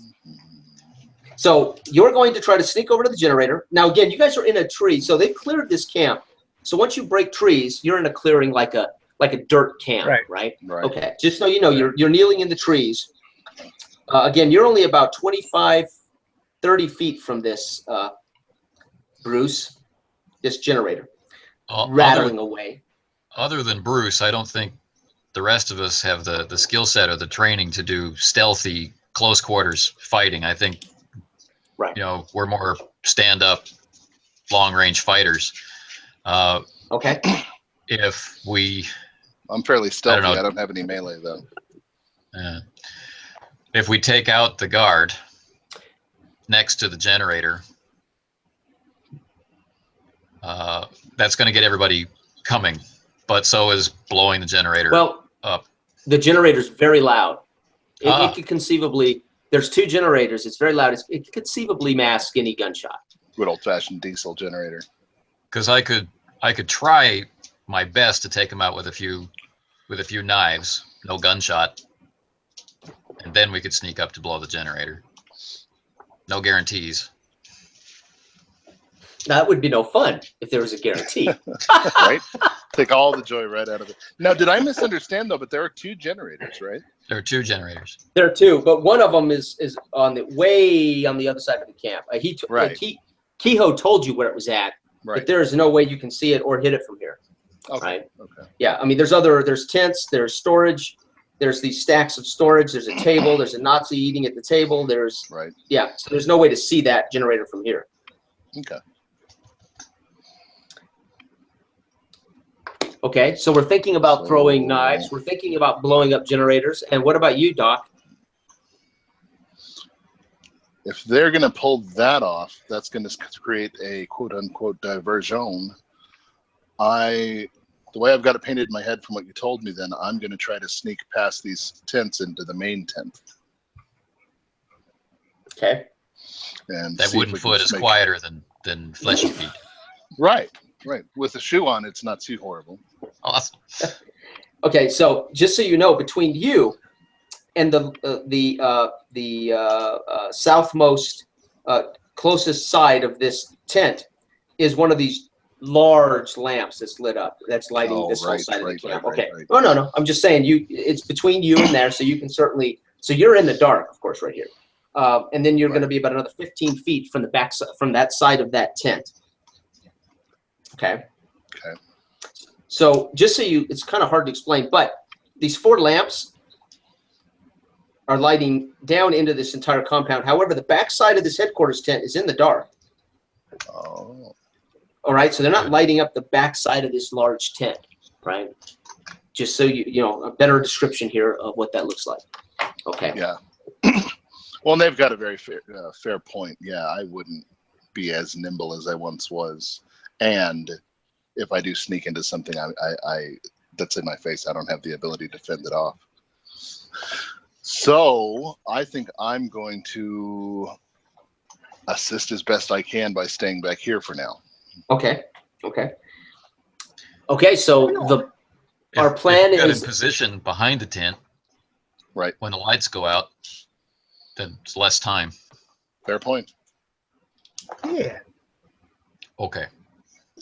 So me, then Bruce, then darkness, then tent. Yep. Hey, Bet. Okay. Bet, just one thing before we do all this, in case we all die, it's one thing I want to know. And he kind of takes out this little is one of his his Tommy gun and wraps it in both your legs. Oh, now I know which one it is.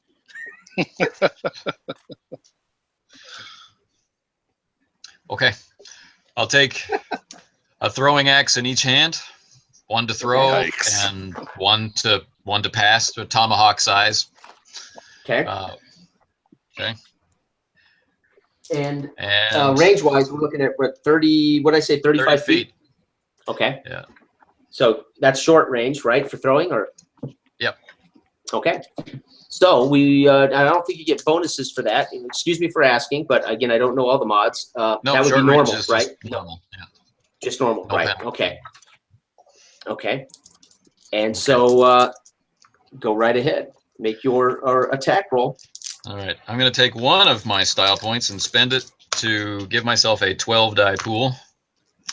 Nice. Okay. And if I'm not mistaken, that gives you 1 extra die per point, right? Yep. Sorry. Okay.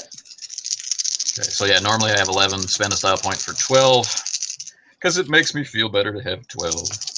Well, yeah. And, whoa, 3, 6, 7 successes.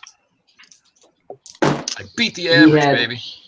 He had 1, 2, 3 defenses, so that would be 4, right? Yeah. All If right. it's a surprise attack, he'd be reduced to just his body, but otherwise than that, yeah. Oh, gotcha. Okay, thank you for that. So let's roll that. Okay, so 1. He had 1 against your 7, so 6. Awesome. Right? Oh my, and that is okay. So it strikes him, and he's just standing there. It hits him. Where do you want to hit him? You describe this, please, sir. All right. I'm getting used to this. So I'll take this all metal axe. Right? It has a spike on the back end, and it has a nice wide biting edge on the front end. Just weigh it in my hand for a second. Have one axe in the other hand. You know, I've got at least 2 more somewhere on me. Just kind of gets an eye for the range, like throwing a horseshoe.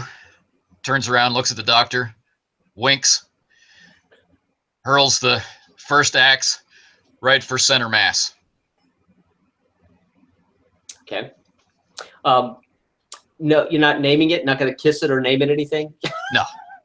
Nazi killer? Okay, no. I'm kidding. Okay, it hits him, and it doesn't appear. I mean, his body language, it hits him.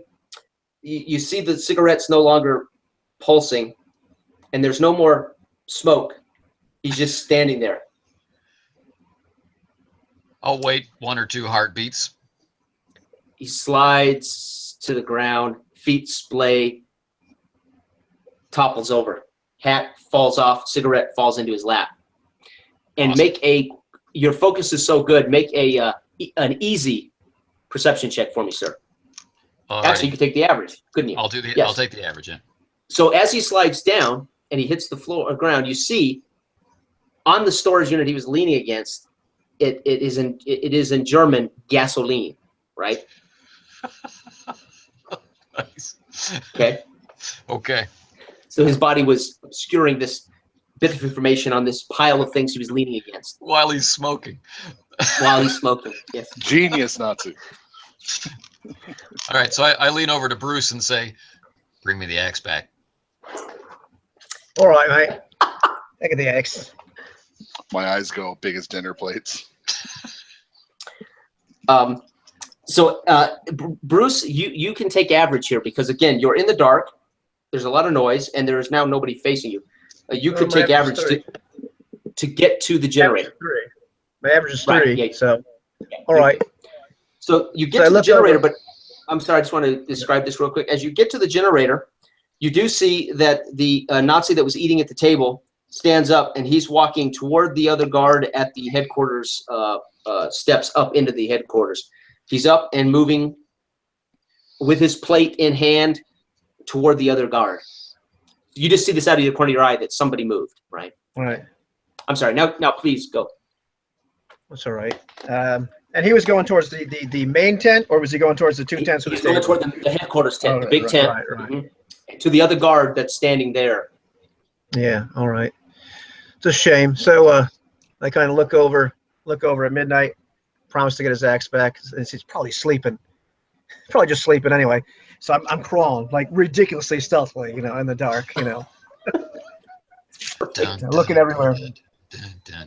And I go over, I grab the guy's cigarette. I light the dynamite on the cigarette. I shove it under the generator. Now this is 6 sticks of dynamite. So it's going to blow up with a 30-foot radius at this point. Yeah. I reach over, I grab the axe, I pull it out of the guy's chest.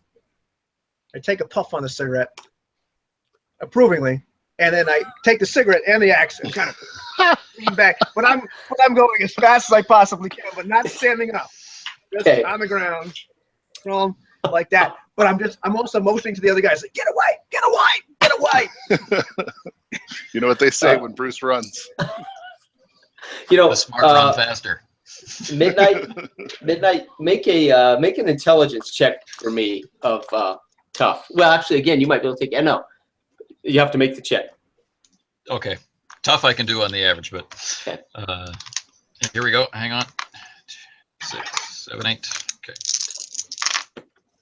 I get 1, 2, 3, 4, 5, 6 successes. Oh, nice.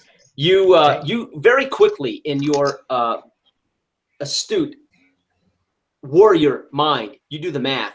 6 sticks of dynamite, 2 giant storage units of gasoline within 10 feet of those. This is going to be much bigger than maybe a 30-foot radius. I'm thinking fireball. Just then I lean over and say, Midnight, are we far enough back? And you hear Kehoe. All you hear is his footsteps as he runs off into the darkness the opposite way. Like my old friend Solo used to say, run. And I do. Okay, so Bruce, you're moving back as fast as you can. I'm going to want you to make a passive body defense check when this goes up. I'm gonna hobble. And we're going to give you a because you're prone, so we're going to give you a passive body check. Can I give +2 to that? Sure, yeah. Runeslinger. So Yeah, so add 2 to your passive body check, right, for defense. All right. As this thing explodes into an unbelievable explosion, right?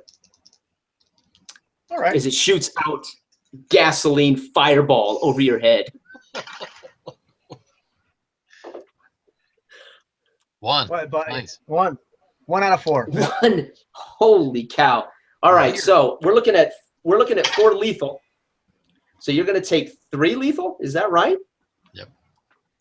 Dynamite, 4 lethal. You hold 1? Roll 1. That's 1 dynamite stick. We'll count it as 1. They can't all 6 hit you, correct? So let's count it as 1 dynamite stick. 4 lethal, that's 3 lethal, right?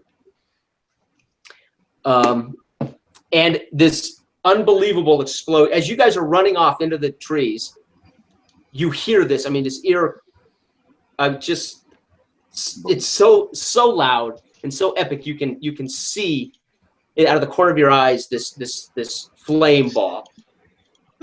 And you feel as if the noise is so great it kind of pushes the tree limbs as you run through this jungle.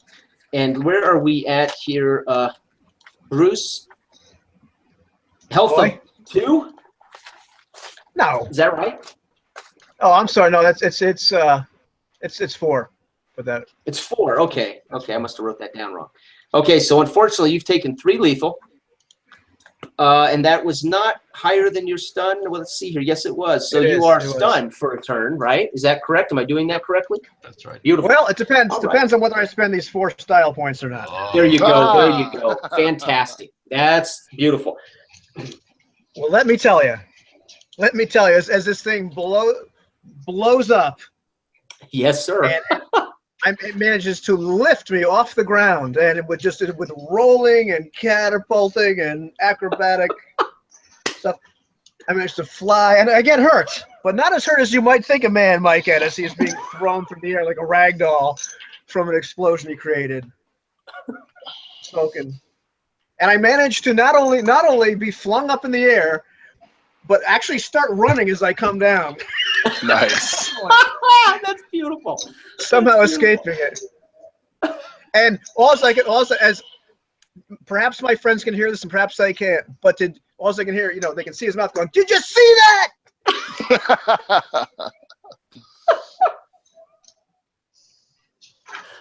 Holy cow. So you're spending how many? 4, all of them. Two All of style, 2 style per lethal. Yes, I'm down to 1 lethal, but yeah, no, I'm not going down like that. You're I down thought to he 1 was scared lethal. to fly. Awesome. That is awesome. I'm going to give you a style point back for landing on your feet and being just crazy enough to think that was genius, because you are crazy as heck. So we're going to give a style point back to that man. That's brilliant. Nice. Okay. So as you all stop in the and again, this was the concussion from this was, you could all feel this. As you turn around, you see Bruce kind of running back towards you, yelling, of course. And you can see now the trees. Some of the trees are on fire here where you were at. You all stop and turn back, and you can't really make out the devastation yet. It's smoking, but you can hear yelling, and you see the lights on this side of the camp sputter and die as they lose what's power is left to them. Actually, yeah, they're both far enough away they would not have been blown off their stilts. So, but they do go out, and now it's dark. Your eyes have not adjusted yet. You're just seeing flames burning around the camp. You're too far away to make out exactly what has been devastated by this explosion. They probably know we're here. 50-50. But do they? All they know is that hell has started. Sometimes Fritz goes off and smokes by the gas tank, so he always dumbass Fritz. Don't do it. Damn Fritz. I'll move off toward the drilling machine. Okay, so you want to go? You want to go outside the frame of the camp, or do you want to go through the camp? Outside the frame of the camp. You got it. Okay. I'm not the stealthy type, so I need all the cover I can get. Well, you're in the darkness. At some point, you will have to break the tree line to get. There's a truck, of course, on this side of the digger. So as you now, Grant, what is everybody else doing before I describe this to Midnight? You're going for the map, right? Right. Yeah, I'm going up. Go ahead. I'm going to go prone. and start kind of sneaking back up again with the time. Toward the damage that you did, that you wrought towards the damage. These poor toolies. Yeah, probably leaning. Yeah, probably leaning towards like staying on the outside of the glow of this fire. So I'm gonna try to not be as evident. But yeah, I got Tommy. And if I see a Nazi, I'm gonna start aiming at him. I want to pass by Bruce. If he looks okay, if he's not on fire, I'll reclaim my axe and just say, "Good job." As you step over him, because he's on the ground, and he just kind of naturally sticks the thing up, knowing you're going to want it. There you go. And you realize he's smoldering, but he doesn't appear to be actually on fire. But the backside and the top of his shirt is smoldering pretty good, right? His turban is now just a lace, just a lace, right? This turban now is smoldering. It's just pieces of it, right? The turban. I didn't realize I was still wearing it. That's awesome. And Kehoe reaches out and taps Midnight as he walks away and says, "Watch for the Turk. I tell you, watch for the Turk." And then he heads off toward the headquarters tent, Dr. Hollister. Okay. And although he's limping, he is moving. I mean, he is not letting the limp slow him. Okay. I'll limp right along with him. This is brilliant. We should hold each other up. It'll be great. This is brilliant. Three-legged race. So let's go with three-legged race. I love it. Okay, yeah, right. The tuberculosis-ridden cripple and the doctor, like a doctor who couldn't save him. Okay, so Midnight, as you come out of the trees through the darkness, this is all dark now. And again, you can now see as you pass toward the truck, you can see the damage she's wrought. The tents, you see two of the tents that are closest to the truck, they are on fire. And you see where two gentlemen who come out of those tents, clearly running on fire, have collapsed, and their bodies lay now burning, headed toward the table where the German had been eating. You see the other two Germans. Again, this is all out of the corner of your eyes. You watch as you pass toward the back of the truck, right? You see the lamp that's now out, and you see the Nazi with the flashlight that was helping the two mechanics. He is headed toward those bodies. He's standing over one of those bodies as it burns, and he's flashing this light about, trying to figure out what's going on. The other two Germans are heading toward the explosion, the ones that were out front of the headquarters. And you get safely to the backside of this truck. Okay. As you move your way along the backside of this truck, shielded from the camp now, you are actually, the truck's between you and the camp, and you peek around the front end of this truck. you see the two mechanics standing now, watching with these horrified looks on their faces, but they haven't left. They haven't moved out of those spots. They just stood up and turned to face this explosion. Right. And again, this whole area, this whole 25 to 50 foot area of the camp is just devastated. There's things smoldering and on fire. The mechanics stand, and you're now able to peek around the truck at these two mechanics watching the Nazi waving the flashlight while the other two approach the where the gas storage had been. All right, Bruce, you crawl up to where they're still burning now. Of course, you crawl up into the bush here, and everything's burning and crackling and smoldering, and you peek out of this devastation, and you see these two Nazis headed toward your area, but they're still about 35 feet away as they're coming slowly and cautiously toward this area of the camp. Bruce, make a perception check for me real quick, please.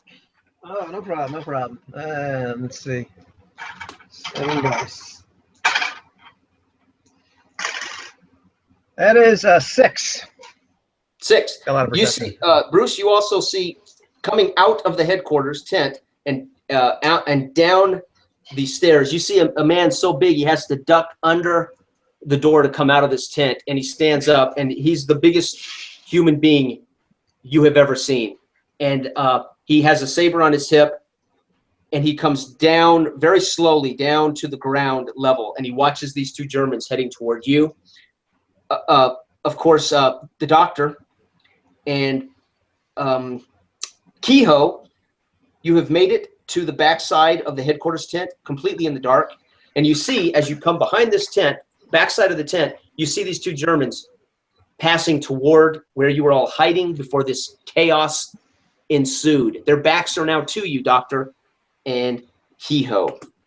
Okay. Okay, now that will be a round. That's a turn. So let's go to the next turn. Does that sound fair? All right. Yes. Okay. Okay.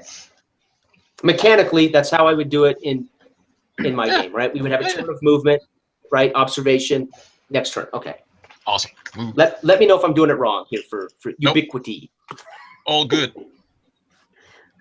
We never got to a combat type situation in our game, so. Just you and the snake. And we're not going to roll initiative until there is actually recognition by the Nazis, obviously. Okay. Fair enough. So I can help. I'm assuming there's So no let's- opening at the back of this tent. No, this is, and it is up. I mean, you could, it's up, it's off the ground by about 3 feet. You could actually duck under this thing or crawl under this tent. It's up off the ground. It is a wood frame tent, but it is nevertheless a canvas facade. I get you. Okay. Right? Okay. Okay. So, yeah, let's get And in again, there. it is lit up, and you can hear boots of somebody scrambling around inside the tent. Oh, okay. It's a wooden floor. There's still someone in there. And Kehoe tells you, yes, that's the commander. That's the commander. And he coughs and wipes his brow. He says, and the Turk, he's getting very nervous now. The Turk is around here somewhere. Okay. Okay. Well, we're not So- being subtle yet, so I'm going to go ahead and bring up my shotgun and take a step in and kill the commander. Oh, well, you're not, there's no door here. So you're going to stick your head like under the tent? Sure. Okay. So Roll you're going then. to roll it. Thunk, thunk. Okay. So let's make a little initiative roll there. You will well, actually we'll give you a bonus. So add 1 to your initiative roll. And I is say it that like because other- you don't know where he's at in the actual, you don't even know the layout of the tent, right? Sure. Okay. So your initiative is the raw number, Thought so. which is what is your raw number? 4? 8. Holy cow! You don't need any help. Yeah, you're gonna get initiative. You got 9 dice. Go ahead and roll. 0. Right, that would be perfect. 6. Woo! 2. So you got it. So as you roll, you do this incredible little move. You kind of roll into the tent, and you're up, and you see him standing over a crate as he hears your wooden leg hit and bang on the floor as you roll in, and you stand up, and he hears the pump, and he turns to face you as he hears the pump of the shotgun.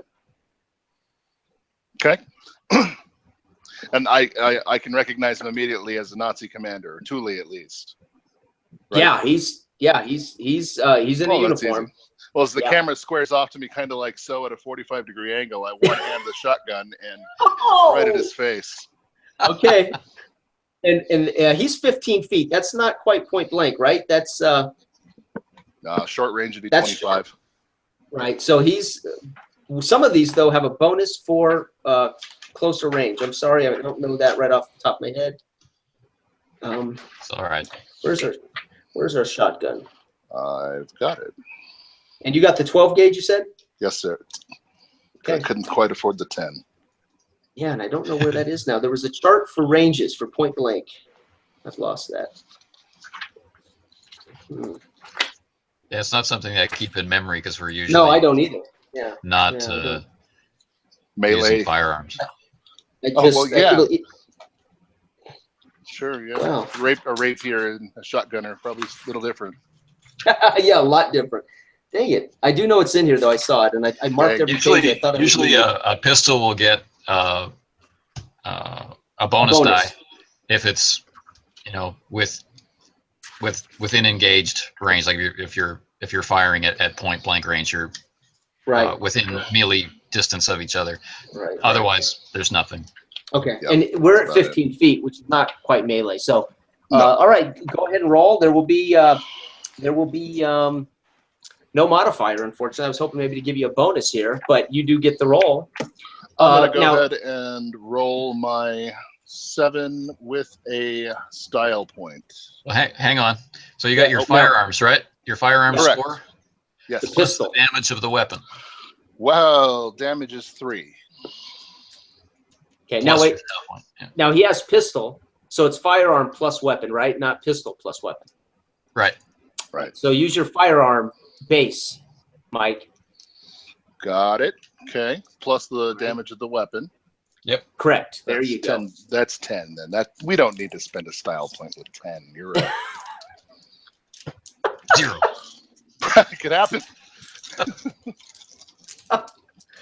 Holy mackerel. 2, 4, 6. Probably not a 0 then. 7. 7? 7. 1 for me. 6. Okay. Go ahead and describe this. As I raise, disgusting- I get just this hatred look on my brow, and I pulled it up with one hand and stare and just the image of evil. This is a Nazi commander as I paint the back of the tent with his brains. Yes. And indeed you do. And his body stands there for a second, and then it just kind of topples over the crates backward as to what he was looking into, these crates. And Kehoe? let's go now to Bruce. The sound of gunfire gets me very excited.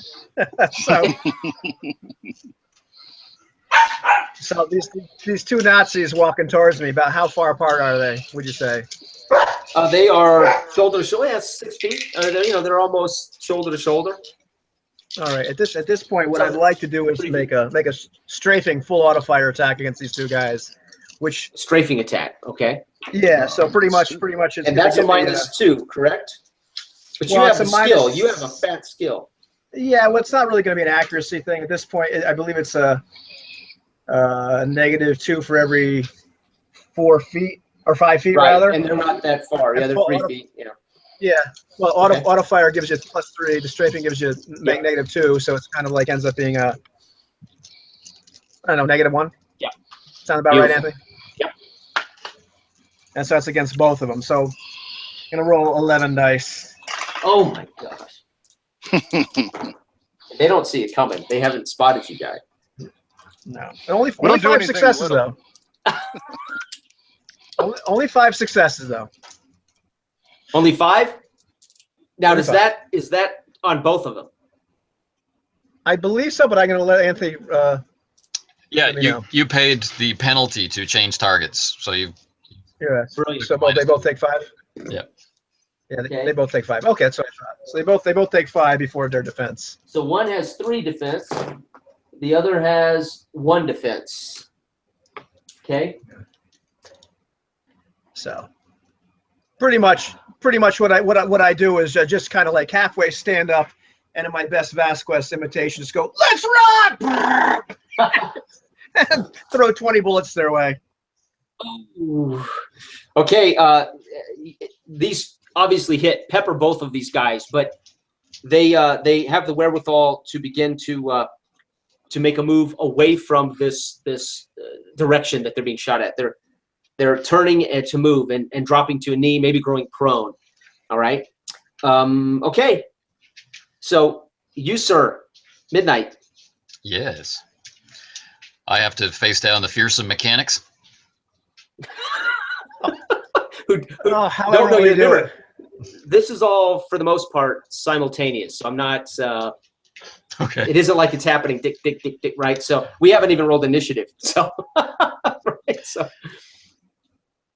So in a way, this is all going to happen pretty much about the same time, right? Within a few seconds. Right? This seems to be a small encampment to me, and while they look like mechanics, I can't really trust that they are just mechanics. They're probably just wearing overalls. I'm not going to give them the benefit of the doubt. They are elite Nazis. Elites Nazis in jumpsuits. I'm kidding. Go. Okay, so from surprise, and Yes. It's tempting, but no. So I'm just going to attack one of them from surprise, Okay. same as last time, with an axe. The one closest to you, or the one farthest? Yes, the one closest. Okay. No style point, so just 11 dice. Wow. Holy cow. 2, 4, 5. Only 5. And he has 1, 2. So he takes 3. Yep. Okay. Give me a description of this poor mechanic, this poor lowly civilian mechanic. We have the fireball behind us, right? The trees are burning, the lights are sputtering. Tall, thin, Midnight, covered in knives and axes with a huge gun on his hips, comes walking out of the woods and just drifts this tomahawk into the back of one of the mechanics with another one in his hand, and he's got eye contact on the other mechanic, and he's like, Oh God. Oh my God, that's crazy. Intestinal fortitude check. "You're Okay. next." I think we all went, right? Yes, Everybody's gone? except you. Well, I kind of describe. So basically, well, there's no one facing you there, Mike. Bruce, so you He doesn't have a face. Right. So it is now time to roll initiative, because Yes, there's it nothing for sounds the like- surprised, shocked characters to do, right? Right. So let's do that. I'm gonna just roll for my side. I'm just gonna roll for the Turk. Okay, and you guys all roll yours. I'm gonna roll for just the Turk. And let's take a moment to consider the only person that seems to be in danger is me. Right? Yeah, that's exactly right. You know, you've got a headless corpse, nothing. doctor. 0. Yeah. So the Turk doesn't manage to get anything. So obviously, he's- that means we he's, all go second. Well, basically, yeah. 4? And he got no Sort of. successes, None. Really? 0. Wow. but he gets to You be need- reactive. Right. All right. So give I me got those one numbers. success in my huge initiative pool. Okay. Bruce had 4. What did you have, Doc? 5. 5. Wow. Well, Doc has 8 though, so I'm not surprised. Okay, and then we have Midnight with 1. And then the bad guys. I'm just gonna put Nazis 0. And Nazis. let's roll for the little sickly man. He got 0 as well. So that would go to initiative then, which would be the Turk. So the Turk will go before, because the tie goes first to initiative, then it goes to dexterity. So the Turk will get to go before. Yep. Kehoe. I like All that. right. So No all right, second Doc. roll for initiative. No second roll, yeah. I like no, that. we don't mess. You don't need it. Ubiquity's Yeah. got you covered. I'm telling you. Okay. They've thought about everything, my friend. Okay. It's you, Doc. You're going first as you stand over this dead body. Again, to your right, by the way, you came in to the backside of this, stood up, and popped him at the north end of the tent. His desk is here. You rolled past his desk. The door out of this tent is right across from his desk, about 7-10 feet from you. Okay. Just so you know. And there's filing cabinets and chairs, and there's mosquito nets over cots in the far corners. Well, I mean, we're fighting now. I'll search afterwards. So I make for the front of the tent, the opening. Okay. So you move to the front. You poke your head out, and you see probably now 20 feet from the tent as he's been moving is the biggest human being you've ever seen in your life.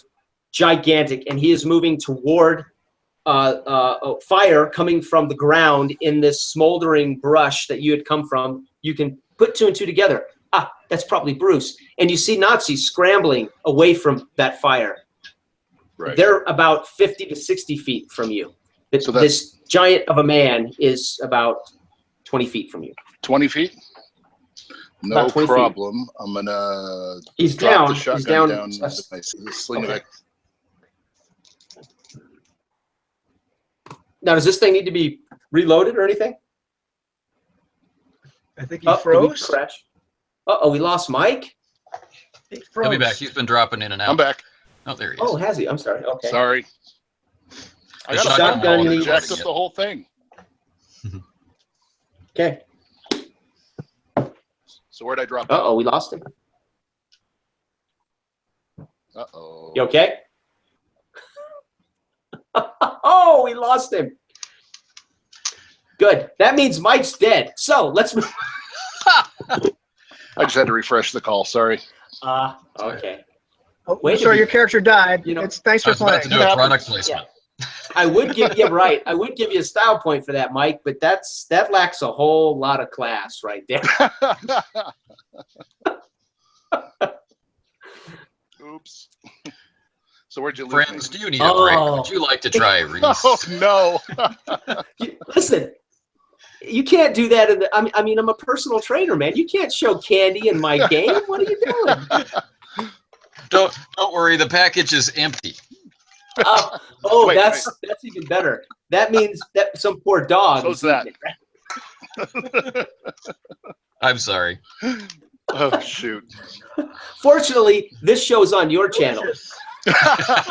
That's right. The all sugar all the time channel. And for the diabetic people among you, we have delicious A&W root beer. Low carb. Low carb. There you go. Okay. Right, so let's go. That means. So go. Sorry. So yeah, I was good. Turn, Doc, you move to the tent opening, and you still have an action, an attack action, and a defense action. Oh, okay, you did lose me for the whole thing then. I want to sling the shotgun and pull my Walther and aim at the Turk's head for a round. You're going to aim for a round. Okay, beautiful. All right, next is Bruce. All right. Well, at this point, I've got Nazis kind of scrambling for cover. I've given my position away. So really, what I want to do is kind of scoot over to a different spot. Okay. And spend a lot of time doing that. I believe I can still move and attack. Yeah, I think you have a move and an attack. Yeah. Yeah. So I'm going to kind of defense action, which is reflexive, but yeah, as many as I want. Let's see. I'm going to kind of scoot over, and then unfortunately give my position away again. Send out a hail of bullets. You're going to scooch like an old woman, or are you going to roll like a Rambo? Oh, I'm going to roll like a Rambo. You know, absolutely. Okay. I'm rolling like a Rambo. Just rolling. I'm going to roll, do one roll, and fire, and then continue rolling. You know? Okay. Just confuse the hell out of them. These two Nazis now, again, as they took bullets, they both dropped and kind of are spreading apart. They're both running in opposite directions. Right? Yeah, I'm going to hit for one. The one you're going to roll left? Yeah, I'll roll left and go for the one. So you want to shoot at the one on the left? Yeah. You, I mean? Okay. Yeah, and nothing. Just theater of the mind. We got to keep this straight. All right. Yeah, nothing fancy. Just the one on the left. Yeah, nothing fancy. Just little burst fires, 3 bullets. You know, Yeah, nothing. you Big. already spent your fancy for the day, man. Yeah, only. Yeah. Yeah. So let's see. What can I do here? With that many dice, I'm gonna take the average on the 10 and go for the rests here. So that'd be 7. 7? 7 successes. 1, 2, 3. He got 3. So 4 doesn't matter as you pepper this Nazi running, scattering away from his buddy. Describe that for me as he is littered with 3 bullets here.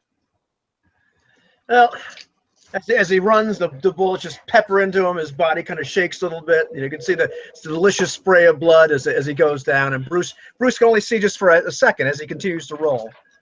But there's this freeze frame where he just sees that and smiles and just keeps rolling, and it brings back such great memories, such good times. Why did the war have to end? Oh my gosh! Perfect. He felt so much more at home. So much more at home. Woo. Okay. Midnight. Yes, sir. You are facing a mechanic who has seen his buddy, and the look on his face of horror. He has just defecated and urinated in his jumpsuit. It's obvious now to you. It's a white jumpsuit. I don't think I'm going to continue to mark him as a threat then. Mm-hmm. Okay. I'll just say run and gauge the distance into the center of the camp to the next obvious combatant, such as the giant man or... And he does. He drops his tool, his giant wrench, which he's been working on this, and he bounces around the nose of this drill bit, this giant drill bit, and all you can hear is his feet and see his shadow. This is what's amazing. The other generator's still going. 2 lamps. As he passes, you actually see him cast this brilliant, tall shadow across the camp as he sprints in front of this thing. Okay? That's beautiful. Meanwhile, you see, yep. And as you gauge across the camp, everything else is in wreckage. So there's nothing you have to look over or through. You see this giant of a man approaching, stalking directly toward where you had left Bruce. And you see another Nazi running basically towards you, but he's about 45 feet from you, but he is coming your way, and he's holding his shoulder. He's been wounded. Well, if he's running this way, then he's asking for it. And this is where I get to do something that's a little cool, being quick draw. Oh, nice. So even though the Peacemaker is there on my thigh, blam. All right. Go for it. All righty. That, my friends, is... Okay. What can I do with 10 dice, I wonder? Oh, gosh. 5. I can get the average. He gets 1, 2. He gets 2. He gets the average. So 3. That, Got it. okay, you're going to have to describe how you quick draw this fine Thule into oblivion. Okay. All right. So, like I say, I still had an axe in hand, right? With which I was going to pass it off to my left hand to throw at the mechanic who soils himself and flees. So instead of making that passage out of the corner of my eye, I see the motion. I track the Nazi, gauge the distance. Left hand drops without even blinking or thinking. Just suddenly, it's full of enormous Colt 45. Oh. Word becomes deed. Smoke, flash, blam. The Nazi's upper body stops. His lower body continues. He goes horizontal, lands on his head and neck, and crumples into a heap. Sweet. Now, that is a talent, correct? Now, would I give you a style point for using that talent? I'd love if you gave me a style Let's point do for that. using that talent. Let's do that. Since you went to a talent, fantastic. I love it. Thank you. That is too cool. I'm pretty sure it went silent except for the whistle of a never.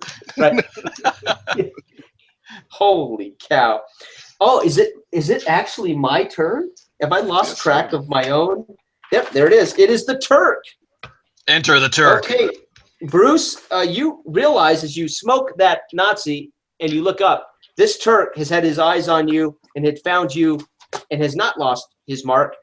And he breaks into a run, closing this 15 feet. And he's coming at you both hands. He has not drawn his saber. And as he approaches it, you lie there on the ground. Again, you realize this is one gigantic man. And he is going to attempt to, where's my Turk? Lethal blow talent, right? So brawl, basically.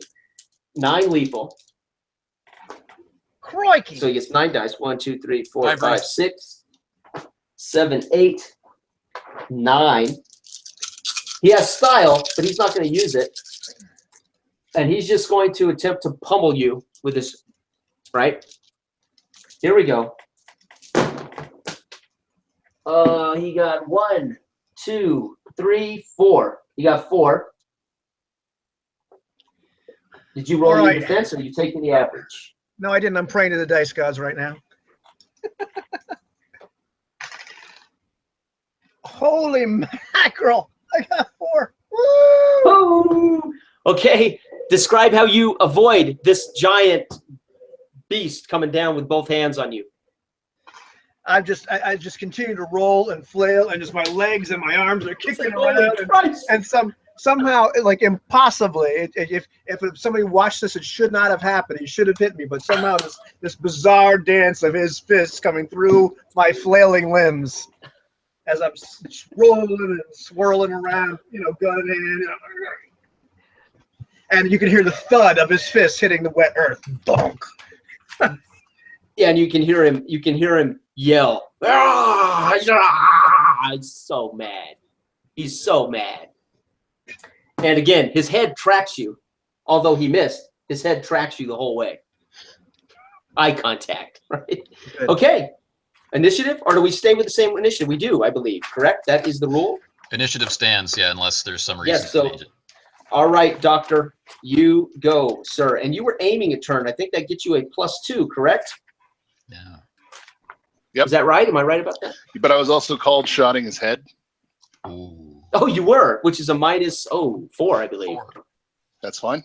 So you'll have a -2 dice on this shot then. So it's a 9, and 11, -4, 7. And then we're going to go ahead and spend 4 action points. Or, sorry, style points. Action points. That's it. You just lost the style point for that, man. 4th edition. I think that gets you booted off the stream. 4th edition. I can't believe you even said that. So we got Reese's Peanut Butter Cups, and we got 4th edition mentioned in my game. I mean, where's the respect? Asking for the TPK. I have deep love for you, Jason. Thank you, sir. Oh! 2, 4, 6, 8. All right. Nice. The Turk, Is that after you subtracted Turk your has other 7. dice? After I did what? I'm so sorry. After you Did you subtracted take off your other 2 dice? Oh, yes. Yes. Okay. Okay, and the Turk. 1, 2, 3, 3. So 3 from, you said 7? 8. You got 8 dice? Yep. Holy guys. And I rolled 3. Is that right? 5? Right. Okay. You see him stumble as you, well, describe this. He's not dead, so you didn't quite hit his head. I wanted to make him look like our buddy Kehoe. So using my knowledge of anatomy, I aim for the precise spot in the side back of his head where the bullet will catch the curvature of the bowl of the inside of his skull and pop out the front in the same position that Kehoe's hand is. It's only a 32. It could do that. Right. But unfortunately, you were just slightly off target and you hit him between the shoulder blades, right? Just a little off. And you can hear him from this 35 feet away. You can hear him yell again. Just mad, right? Okay, it is now Bruce, as this giant is eyeballing you. Alrighty, well, let's see. What am I doing here? I just want to check one little rule here. But I'm gonna call a shot here. Okay. To this guy, and I'm gonna. That's a -4, I believe. Well, it depends on what you're calling a shot to. The problem is I have Oh, the right. accuracy. Size. Right, size, yes. Now, oh, by the way, I did mess this up. I was going to talk. That was the question I had for Anthony, unfortunately, before game time. I did remember it now at this point. He is a 1 size. He's 7'2", 430 pounds. Yeah. He would have been a 1, which would have given them a bonus to hit, correct? Given us? No. It would give you a bonus to hit him. Nothing changes for us. Everything in the system is based around our size, so we never have to modify for size. It's no, only but he's a attack each other. Oh, so his 1 size doesn't affect you. Doesn't affect him either, No. unless he was good. attacking Okay. something bigger Okay. or super small. Yeah. There we go. So there you go, folks. The question I forgot to ask before we went on air. We got it answered. Beautiful. Everybody learned something. Okay, so don't worry about size then, Bruce. I'm not gonna do that. He's got a big melon of a head. That's what I'm looking at here. I'm gonna try to hit his head, which I think head is something like -4. 4. Yeah. Yeah, but my by accuracy count, I can go up to -4 from called shots. So I believe at this point I'm just should be able to hit his You head. negate. Yeah, you negate up to -4 if I remember right. Right. Yeah. So Yeah. it's So you're even. Just roll, right? Yeah, just number. Well, and so I'm Okay. rolling. I'm taking the average of the 10, so I'm just going to roll 2. That's a 6. 1, 2, 3, 4. He got 1, 2, 3, 4. He got 5. So 1 point. Dang, yeah. 1 point left. He did. He got 1, 2, 3. Yeah, 5. Okay, so he's still So- there. Yeah, you get. Imagine a chunk of his right ear flies off. Yes. Yeah, and he grabs his right ear. Ah! And now you see him reaching for his saber. He draws his saber with obviously wrestling it out with the wrong hand because you shot his right ear. He pulls the saber out with the wrong hand. And I believe it is midnight. All right. Well, I conveniently have a gun to hand, so I think I will use it because I'm all about the efficiency. Yeah. You can't And see what this giant is swinging at, but you can certainly see him swinging at something. But I can't stand to see people using tools the wrong way. That's just the condescending prick in me. I just can't take it.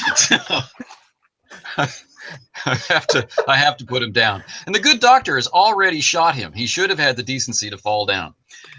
So I will. He's been shot twice. Thank you. Thank you. Okay.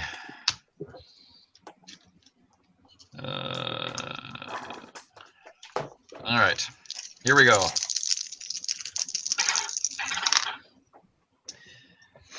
Five. One, So I carefully pull back the hammer. 5. I got And fire. 5 myself. Yeah. Okay. And I got 5. So just Just missed. misses this guy. Yes. Holy cow. I checked the So- gun. Right. Can't believe it. We all Cannot look at believe it. midnight. All right. So the Turk on his move pulled this saber with his left hand, and now he is again going to attempt with the wrong hand to swing this saber at you. And I'll give him a -1 on this saber, sir, because he's holding his bleeding right ear with his good hand. He has a 12 lethal with his saber.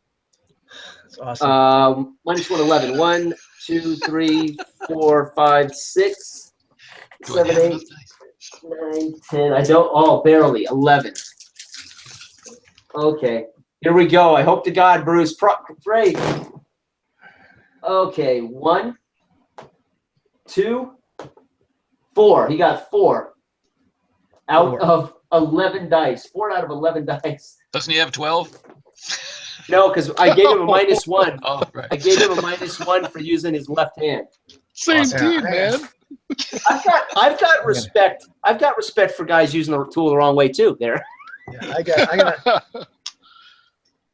I'm gonna spend a style point to get one more die in my defensive pool if I'm allowed to do that. Yeah. That's wonderful. All right. I got 3. You got 4, so you took 1 point of lethal. Oh! Where are you at? I got your. I'm at -2. So I'm at 2. So I'm at 2. I'm still just. Yeah, because you spent some earlier to go to 1 lethal. You just took 1. 2 down, 2 to go. Yeah. Consciousness. Good. Yes, he's still in the fight. You can't He has to accuse make me a of trying. consciousness check. He's fine. At 2? He's at 2 or he's at -2? No, he's at 2. He's at 2. Sorry. Yeah. If he goes under, then we have to see if he's awake. Correct? Okay. Right on. All right. So now we are back to the good doctor. Well, that didn't work. I'm going to, yeah, that's fine. This is a semi-auto. I'm just going to put another one in him. Okay. This is what we do. We kill things from far away. Right. I don't know what Bruce is doing. Blow him up, Bruce. Oh, all right. 1, 2, 3, 4. He's got a belt buckle. Use it. 6. 6. He got 1, 2, 3. So you took 3. Oh, describe how the giant falls. Ah. On me. He takes it, another one right in the other. The first one hit him dead center mass in the back between the shoulders. And the next one goes about 2 inches to the left and down, because I gave myself a reference point right through his ugly heart. As he drops to his knees, blood issues forth from his mouth and nose as he takes one more slow swing at Bruce and falls over. That's a style point. Nice, my friend. Nice. Doc. Get it. Get him off me. Get him off me. As things smolder and there's smoke and there's one generator still chugging away and lights on, you don't appear to see any other movement around the camp except that in the tent, you can see a shadow of somebody moving around in the tent with a slight limp. The headquarters tent, I mean. We better go get him before he starts stealing stuff. Well, you're in the tent. You were just poking your head out. I was just outside of it, yeah. Yeah. So I turned around. As you see Kehoe, he's going through the desk looking for the map. I'll help He's him wiping his search. head. I'm And investigative. he's nervously looking around. I'm sorry. I'll help him search. I'm fairly investigative. I'll cautiously search the area looking for other threats just in case. Thank you. Okay. And Okay. as Mulligan walks towards the tent, kind of limping a little bit, just covered with his blood, big giant's blood, mud, smoke. Turban. As he's walking there, all of a sudden, Tell me you're still smoking. Yeah, just a little bit. Yeah, a little bit. And No, I mean the cigarette. Oh yeah, absolutely. Because the Germans dropped him everywhere. And so I just keep lighting him up. So as he's walking there, you hear a somewhat muffled explosion, and the body of the Turk flies up into the air for a second. You realize he probably put a grenade underneath it.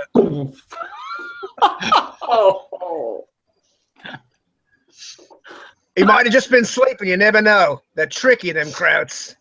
Tricky little buggers. Got to make sure they're dead. Okay, so Midnight, as you walk around this digger, this giant tank with a drill bit for a snout, right? You come around that, you see the lamp on, you hear the generator plugging away. There's a lamp on the far side. There are two tents here that are unscathed. They don't appear to have anybody in them. They're just waffling there. Everything else on the whole other side of the compound is just burning and flames and debris. The table that the Nazi had been sitting at eating his dinner did lift up off the ground and slide probably 10 feet. So it's askew now, farther closer to the tents you're looking at. So it kind of pushed this table. Are the beans okay? Yeah, no, the plate on the beans are over in front of the tent where he dropped them when the explosion happened, right? That's a crying shame. And of course, you see shadows in the tent now of both the doctor and all you could maybe presume is Kehoe. And Bruce, of course, you see the Turk. You heard a poof, and you see the Turk's body go up into the air a few feet. There does not appear to be any other life hanging around this what's left of this destroyed little campsite. All right. I'm going to take a defensive position on the drilling machine and wait on my comrades. Okay. Take a seat on the snout. Is that it? Well, somewhere where I'm shielded from Oh, the jungle, but I can still see into the camp depending on what happens. Right? Maybe up on top. Gotcha. Right Okay. up on top. Okay. All right, Bruce. What are you going to do here? I'm gonna put some wood on the fire because you got to keep wild animals away. So big a fire there is, got to keep them away because it's a jungle. So I'm just looking for pieces of wood I could throw on the fire. Trust me, that explosion scared every living creature, within a mile away from here. But yes, go ahead and build the fire. You take care of yourself. I'll take care of myself. Brilliant. Okay, so again, you see Kehoe scrambling around the desk. You see, Doc, you see Kehoe go around over to the commander, and it's like he's patting him down and checking his pockets. Hope he didn't have it in his mouth.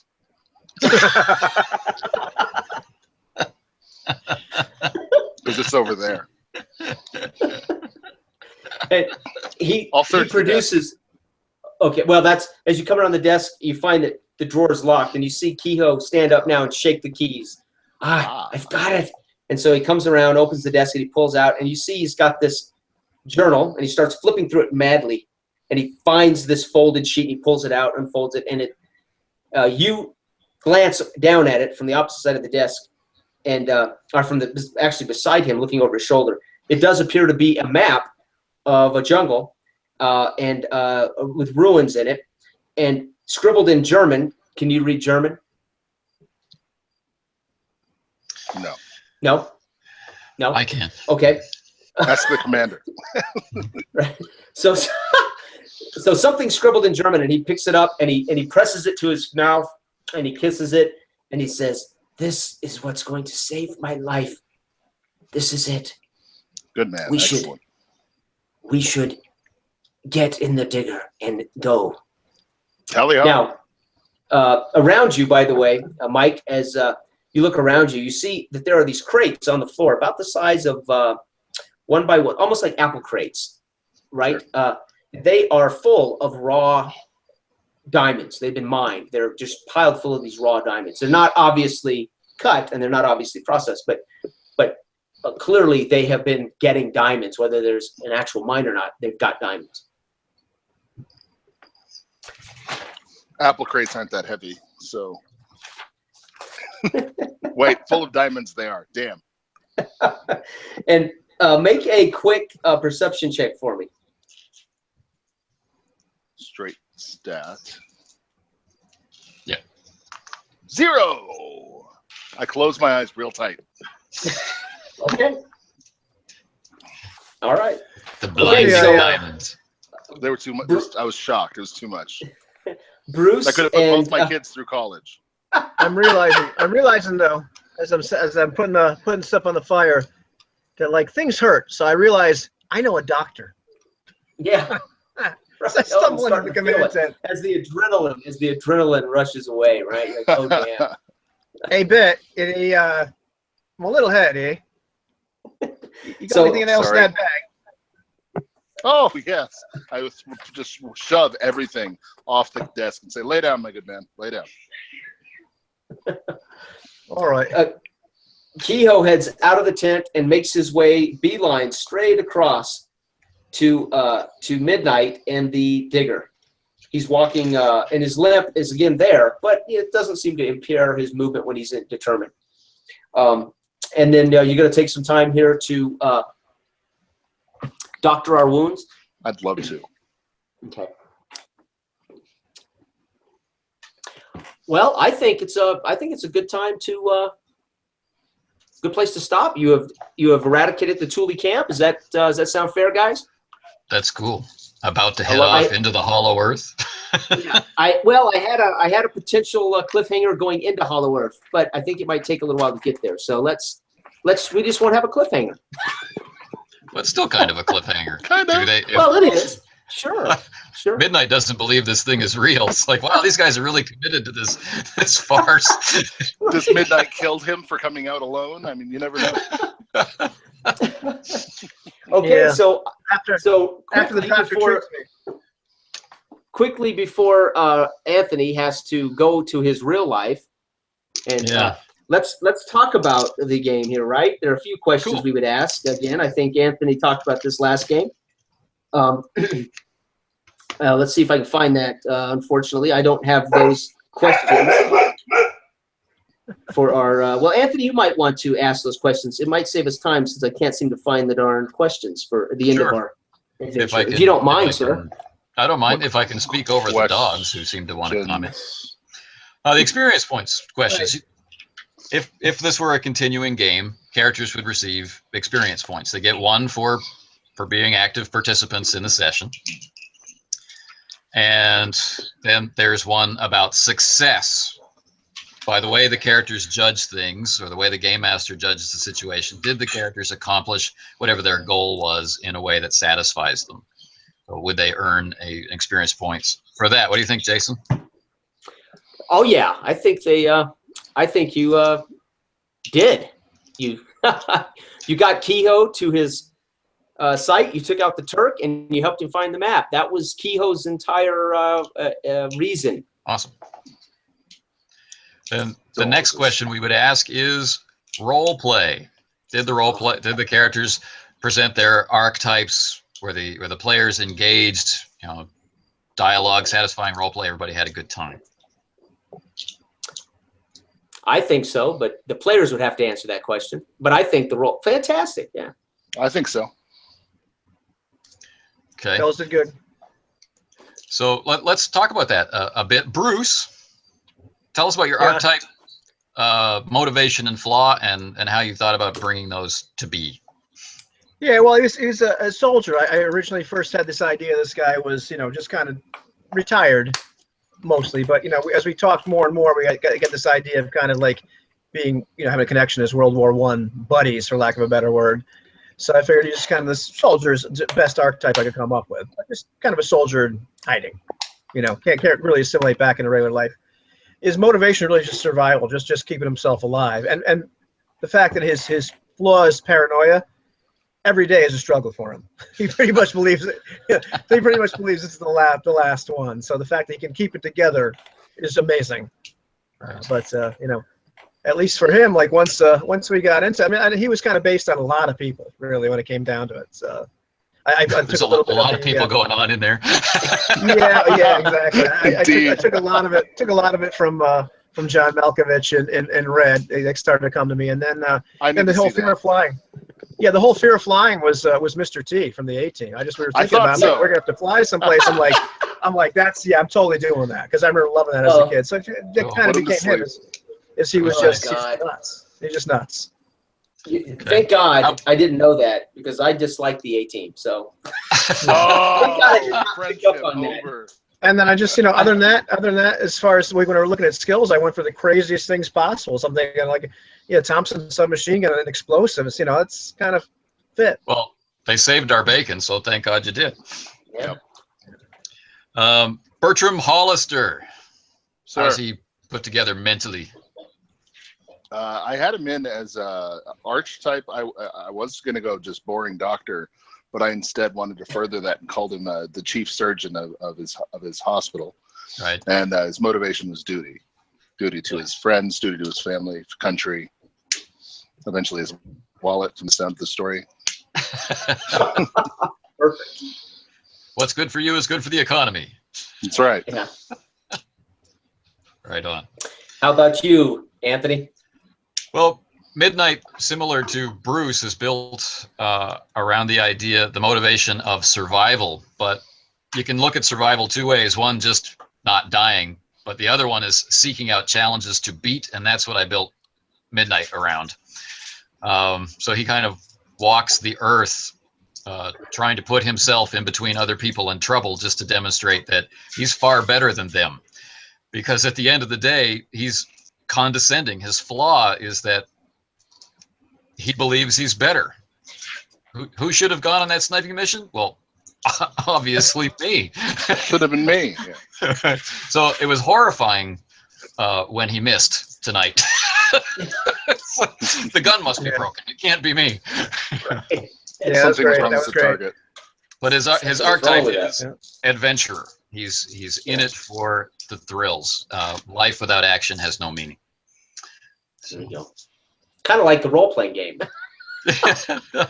Right. You gotta have Right. some action. We Hey, role played at Tea Midnight. Part. Midnight. You think there'll be another war? If I hope we're so. lucky. This is a lot of fun. Yeah. We still have one more question, don't we, about the post-game? Is that right? Yes. Yeah, so there's showing up, success, role play, and then danger. Were the characters in danger in a meaningful way? Mine was. Yeah. When let's ask us a question. When the hell were Midnight or the Good Doctor ever in real danger? When you were blowing Only something with up. Bruce. Yeah, right. Right. If I look back at all the scenes that we went through tonight when all of a sudden danger was imminent, if you took out the ruler and figured out, well, who's going to die? It's always me. That's right. Yeah, the worst part was I was afraid you were going to blow yourself up right out of the gate. Right. It was So was possible. I. Yeah. So was I.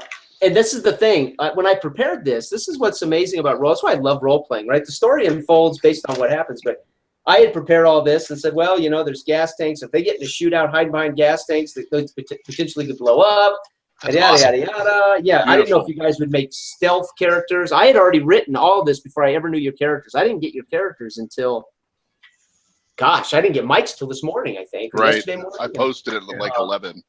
Yeah, so I had already prepared all of this without knowing anything about your characters, where in the world you would start.